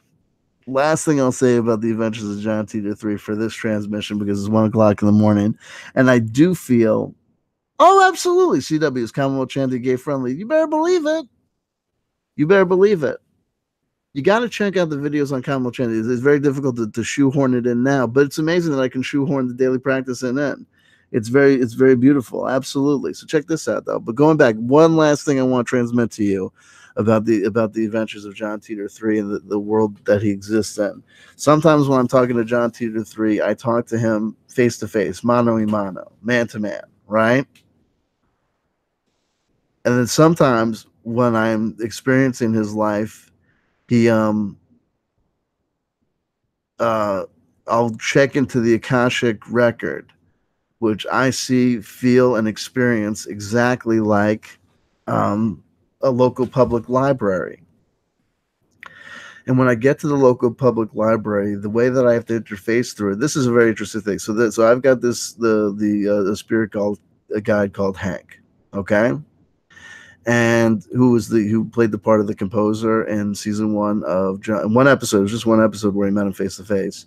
In one episode of, I guess calling it the John Titor 3 experience, you might as well do that because it doesn't have a name. It's got a name. It's got a name as far as it is concerned. Anyway, so my spirit guide, who normally was able to get me into the Akashic record, apparently this is the understand this how you will. Understand this metaphor how you will. He lost my library card, okay, and therefore he can't get me data. He can't get data in and out of the Akashic record for me. I have to go there myself and interface with a very mysterious individual known to me as the librarian. Okay, an older white gentleman who appears to be like early 60s, slightly balding, very well manicured nails, very well manicured mustache and beard. Okay, looks a little bit like, who's that? The psychologist who did the Stanford experiments. Last name starts with a Z. I don't know. But what I deal with when I have to interact with this librarian is I go in. Yeah, no, I've seen myself in the show. It's bizarre. So anyway, so this is how it happens. So let me play through this for. I'll get you from point A to point B as easily as I can get to, and then maybe I'll be able to take a few questions before we got queue out for the night, even though it's getting kind of late. So here we go. So when I go to the librarian, I have to go to the front desk, and I request what I want. I said, I need episode, I want to see the next episode of, the John Titor show, whatever. The John Titor 3 show, whatever case, you know what I mean? You don't have to ask for things specifically. You just go and you go there and they ask you what you want. And you basically, it's not like you don't even have to verbalize it all the time. You just kind of basically think of what you want or need, and then they give you the access points, whether it's in the form of a metaphorical VHS tape, book, or scroll or screen that you go, and you can go to a private watching room. So anyway, so when I watch the show, I watch it on VHS tapes and whatever. Here's what's interesting. Here's where it gets a little bit bizarre.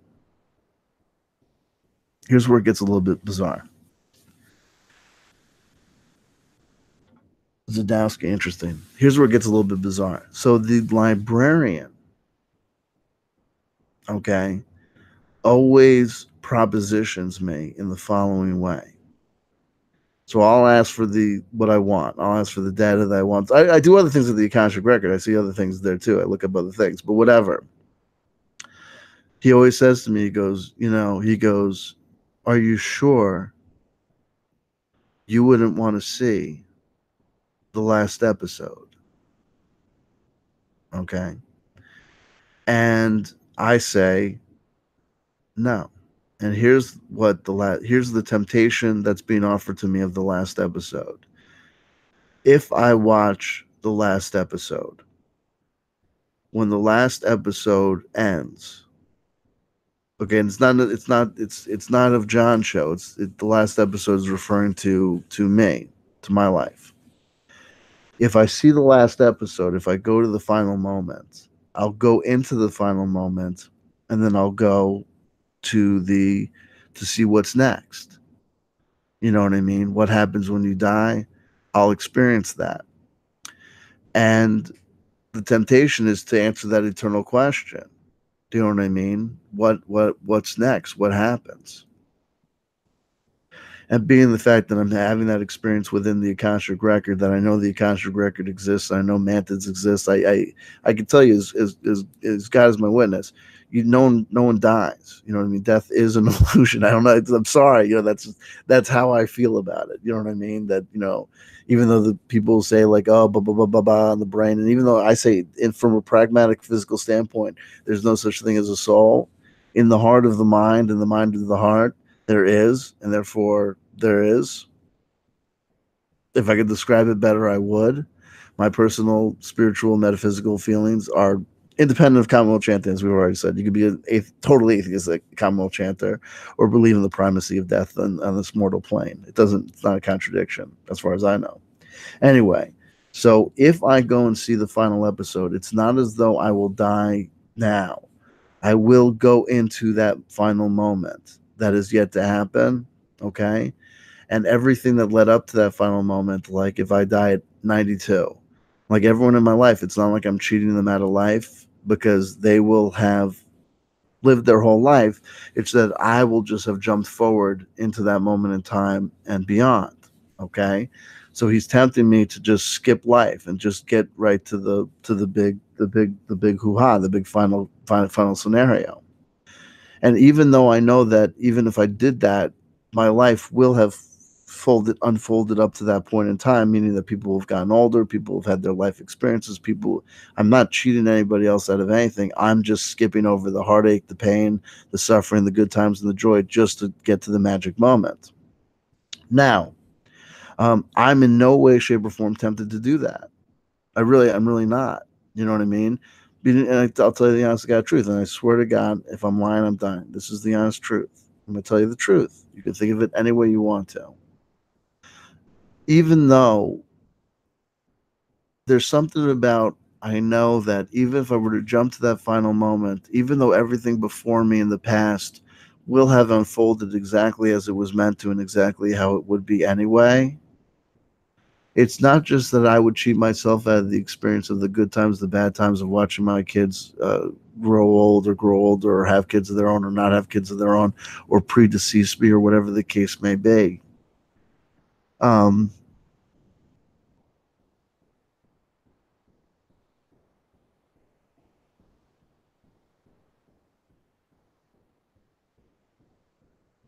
How do I describe it? Like, I wouldn't cheat myself out of the experience of having experienced those things. And I would never want to leave my children, existentially skip over anything of time with them, even if I would get all the memories and even if it all would have happened for me essentially anyway. Um,